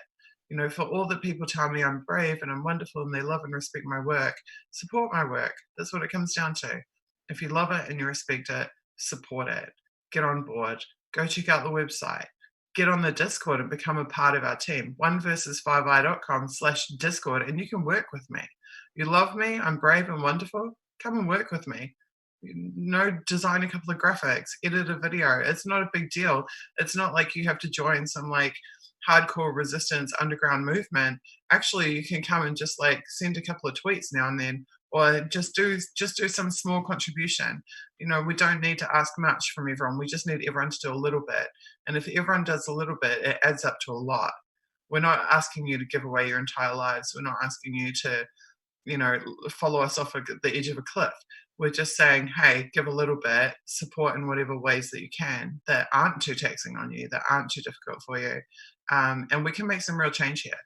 Everybody who goes and gives $5 towards the legal campaign. It's a huge deal. It's a huge deal when it adds up, when hundreds and hundreds of people, thousands and thousands of people do it. That's when we have real impact. So I think everybody giving a small bit, but doing it in large numbers is the key to success in this. And absolutely spreading that awareness, learning to see through the charades of what the media wants us to talk about today, where the media wants our attention to be on today, and instead returning your attention over and over and over to the control systems that support the international military dictatorship that is running the world. And we undermine those people, we actually will save a few million lives, for real. Suzie? Yeah. I was going to say something too, which I know this is why you're doing the stream, because your case is coming up, but I really want to appeal to everyone and say, do everything you can to support Suzie's case. It is so important. It is a landmark case. It will set a precedent, an international precedent. I want Suzie to win her case so badly, not just because she has been violated, but in addition, she's winning it for all of us, because it will open the door for all of us to start prosecuting these people. So please, if you have to, take her donation form that she has. One thing that I'm thinking of doing is or I started to do, is photocopy it. And if if you can't get it out through social media, or you've exhausted all your friends in social media to donate, like go door to door, do whatever, check the laws in your local area, make sure you're allowed to do that. But sit outside at grocery stores, do whatever you can to educate people about this issue, and to explain to them that even though Suzie's in New Zealand and say you're in another country, this will be a landmark case, and we all need to get behind it, not just with our activism and raising awareness, but also, unfortunate lawyers, they cost a lot of money, and I'm sure a lot of these lawyers are doing even like free work for her. But I mean, they have to be able to put gas in their car and just get to where they're going and file a lot of paperwork. And these security agencies try to bleed you dry of your resources. So please, I don't mean to sound like an infomercial, but please do everything you can to support Suzie. It's the most important thing right now, and along with freeing Julian Assange. Yeah, absolutely. And I'd just like to say too that Julian was a huge supporter of my work, a huge supporter of my work, and a huge support to me personally. And he would be watching these streams, I can tell you that for free. I'm not saying that for self-promotion. I'm saying that because he watched my Decipheruge streams, which were examining the inner workings of the NSA. He focused his work on the same power and control structures that this movement is targeting. And the other movements that I've launched, like the anti-spy bill campaign, just as one example, and Decipher as well. This is his thing. And the reason this is his thing is because he knows that these guys are the baddies, and he has been personally victimized by them. You take out these control systems I'm talking about, and you do free Julian Assange, because these agencies are who have been infiltrating and sabotaging and smearing and persecuting WikiLeaks and jailing, torturing, and killing and jailing Julian Assange. And they absolutely are killing him. They're doing it in slow motion, but they're doing it. So this is a continuation of the fight. And should anything ever happen to me, other people need to continue the fight. I knew nothing 8 years ago. I knew nothing. Everything that I know now is a combination of studying and reading hundreds of documents, thousands of documents, tens of thousands of documents, and packaging and regurgitating that information and put it along with my own thoughts, my own experiences, and sharing it. My earliest articles sucked. Like, I was seeing important things and trying to write about them, but I had no skills. And through practice over time, every time I put out another article, it's like a little bit better than the one before and a little bit better than the one before. I started writing in end of 2011. By 2014, WikiLeaks was picking up on and sharing my work while I was still in New Zealand promoting my articles, because that, took me about 3 years to get to a standard where I could write well enough that I could be shared by WikiLeaks.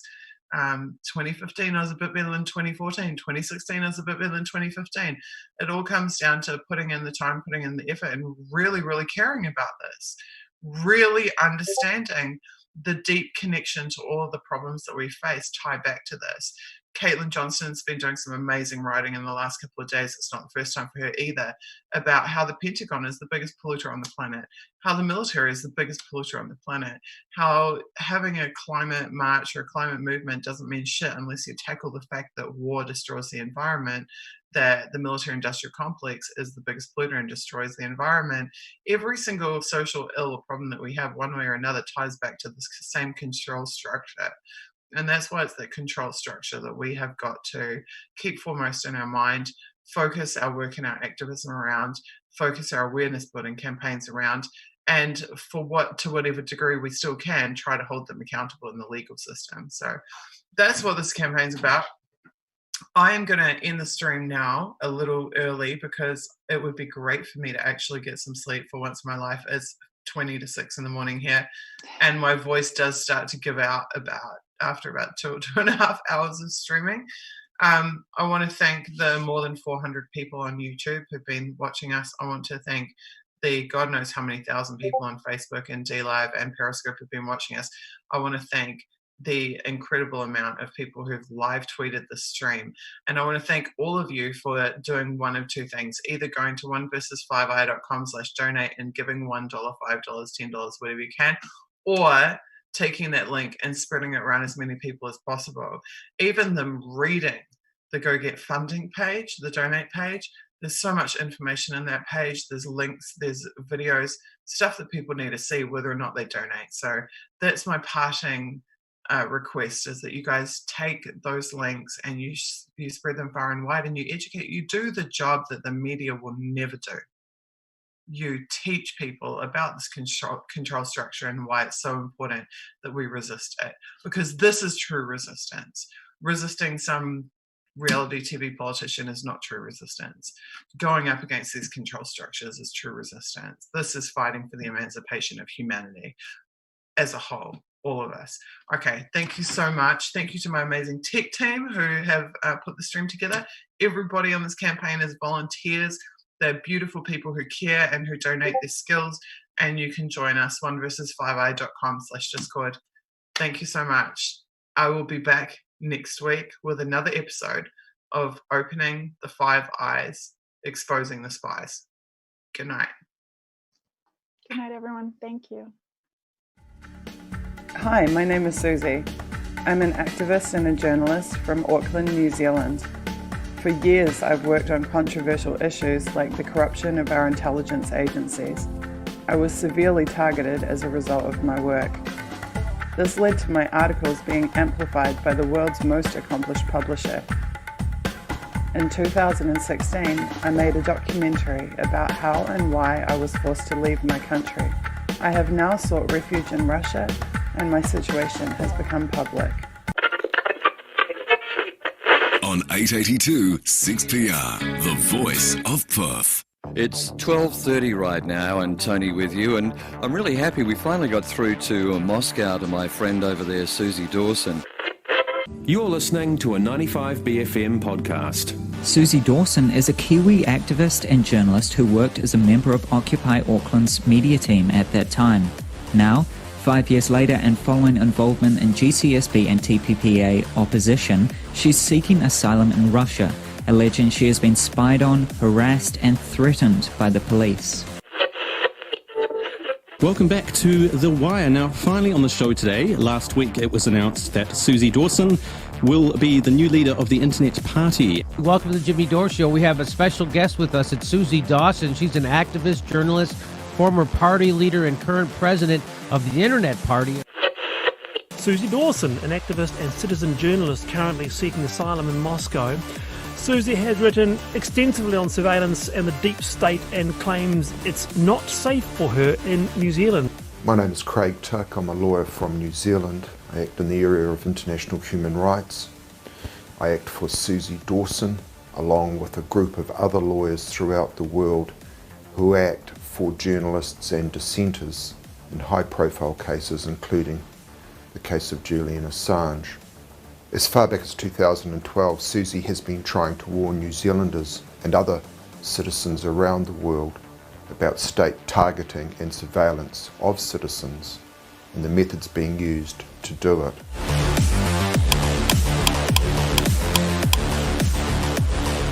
Surveillance in New Zealand is now so widespread, it's not an issue of police going and getting a warrant and doing an investigation and then it all coming out in court.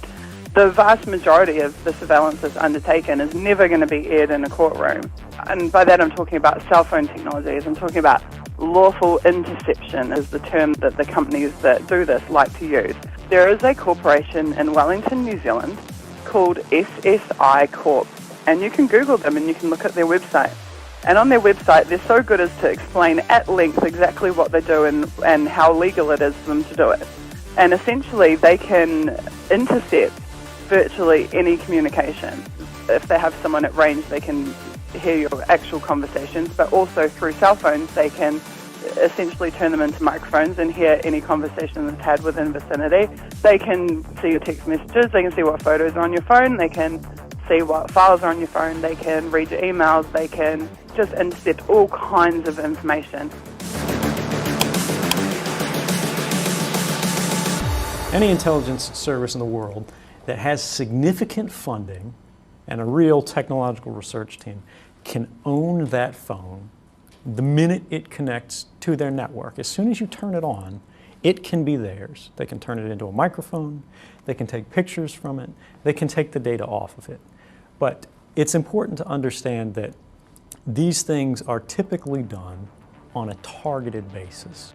Not only was Suzie essentially blowing a whistle on state-level spying, she was naming the precise entities that years later it would be proven had in fact been doing it. And the fact that these are private corporations that are doing it should be really concerning to us. The crowd that they outsourced it to was TCIL, which was, I believe, Thompson & Clark Investigations Limited. The state is contracting a private company to surveil you. To me, that's really immoral, absolutely immoral. Some 6 years later, in December 2018, an official State Services Commission report confirmed that New Zealand government agencies had been employing Thompson & Clark Investigations Limited to target New Zealand citizens. This is a private company that had essentially been instructed by state agencies and departments to spy on citizens.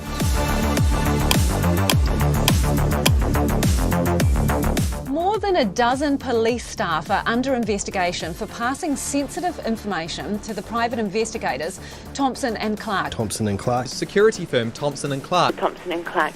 Thompson & Clark. So Thompson & Clark, aren't some of them old police officers? Yes, they are. Okay, so does that explain the relationship and the free flow of information? Doesn't it actually seem a bit crass?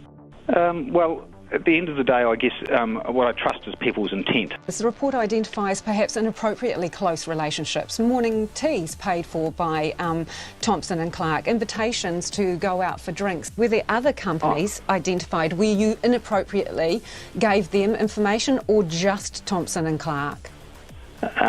There are a myriad of security companies who inquire of police every day. For instance, insurance security. But that's not my question. People listening to this will think, hey, Thompson & Clark were getting stellar, top shelf, gold star treatment from the police. Why? Do you treat other security firms the same as you were treating this one? And how do you seriously think it looks to members of the public listening to this? Thompson and Clark hasn't just been paid by the government to spy on Greenpeace and earthquake claimants in Christchurch. Tonight, Checkpoint can reveal the controversial security firm has been also monitoring the activities of another 3 activist groups in Northland, Coromandel and Wellington, and the activities of at least 1 further claimant.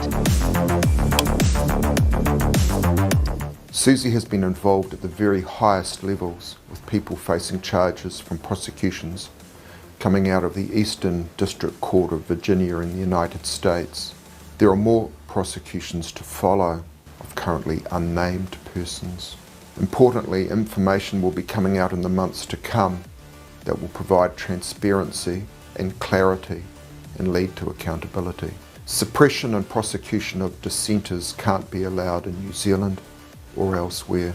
That's why Suzie's team is launching the hashtag 1vs5i campaign, and with your help can achieve some important victories for democracy and for each and every one of us.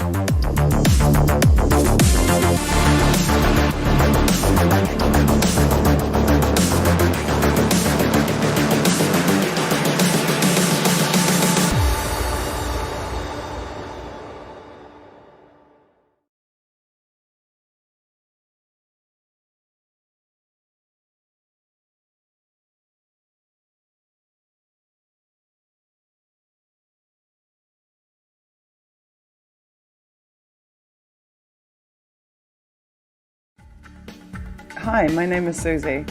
I'm an activist and a journalist from Auckland, New Zealand. For years, I've worked on controversial issues like the corruption of our intelligence agencies. I was severely targeted as a result of my work. This led to my articles being amplified by the world's most accomplished publisher. In 2016, I made a documentary about how and why I was forced to leave my country. I have now sought refuge in Russia, and my situation has become public. On 882 6PR, the voice of Perth. It's 12:30 right now, and Tony with you, and I'm really happy we finally got through to Moscow to my friend over there, Suzie Dawson. You're listening to a 95BFM podcast. Suzie Dawson is a Kiwi activist and journalist who worked as a member of Occupy Auckland's media team at that time. Now, 5 years later, and following involvement in GCSB and TPPA opposition, she's seeking asylum in Russia, alleging she has been spied on, harassed and threatened by the police. Welcome back to The Wire. Now, finally on the show today, last week it was announced that Suzie Dawson will be the new leader of the Internet Party. Welcome to the Jimmy Dore Show. We have a special guest with us. It's Suzie Dawson. She's an activist, journalist, former party leader and current president of the Internet Party. Suzie Dawson, an activist and citizen journalist currently seeking asylum in Moscow. Suzie has written extensively on surveillance and the deep state and claims it's not safe for her in New Zealand.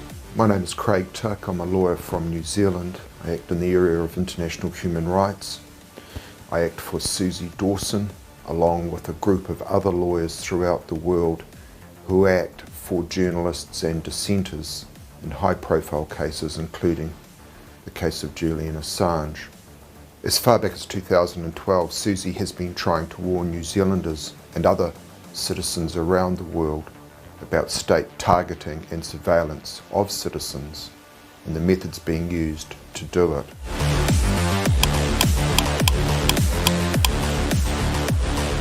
Surveillance in New Zealand is now so widespread, it's not an issue of police going and getting a warrant and doing an investigation and then it all coming out in court. The vast majority of the surveillance that's undertaken is never going to be aired in a courtroom.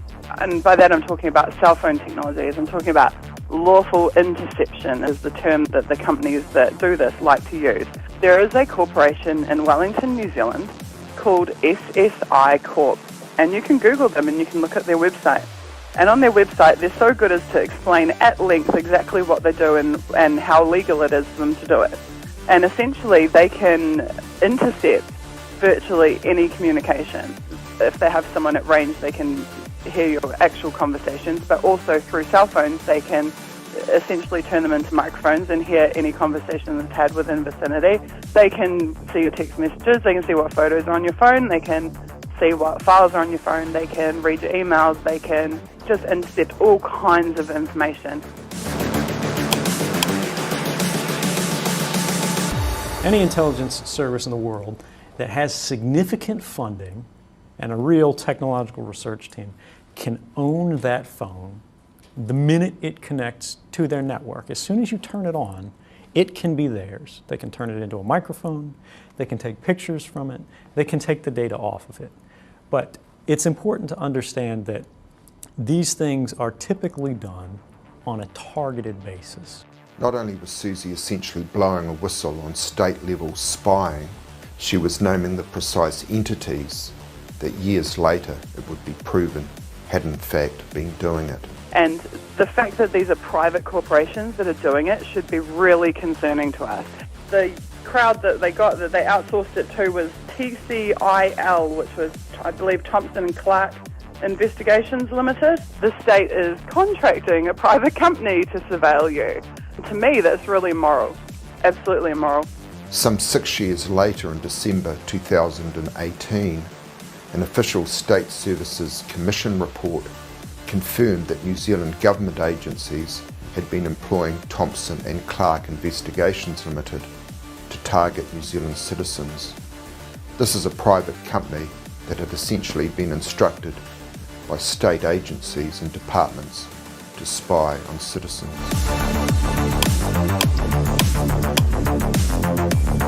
More than a dozen police staff are under investigation for passing sensitive information to the private investigators Thompson & Clark. Thompson & Clark. Security firm Thompson & Clark. Thompson & Clark. Thompson & Clark. So Thompson & Clark, aren't some of them old police officers? Yes, they are. Okay, so does that explain the relationship and the free flow of information? Doesn't it actually seem a bit crass? Well, at the end of the day, I guess what I trust is people's intent. The report identifies perhaps inappropriately close relationships, morning teas paid for by Thompson & Clark, invitations to go out for drinks. Were there other companies identified where you inappropriately gave them information, or just Thompson & Clark? There are a myriad of security companies who inquire of police every day. For instance, insurance security. But that's not my question. People listening to this will think, hey, Thompson & Clark were getting stellar, top shelf, gold star treatment from the police. Why? Do you treat other security firms the same as you were treating this one? And how do you seriously think it looks to members of the public listening to this? Thompson & Clark hasn't just been paid by the government to spy on Greenpeace and earthquake claimants in Christchurch. Tonight, Checkpoint can reveal the controversial security firm has been also monitoring the activities of another 3 activist groups in Northland, Coromandel and Wellington, and the activities of at least 1 further claimant. Suzie has been involved at the very highest levels, with people facing charges from prosecutions coming out of the Eastern District Court of Virginia in the United States. There are more prosecutions to follow of currently unnamed persons. Importantly, information will be coming out in the months to come that will provide transparency and clarity and lead to accountability. Suppression and prosecution of dissenters can't be allowed in New Zealand or elsewhere. That's why Suzie's team is launching the hashtag #OneVersus5I campaign, and with your help can achieve some important victories for democracy and for each and every one of us.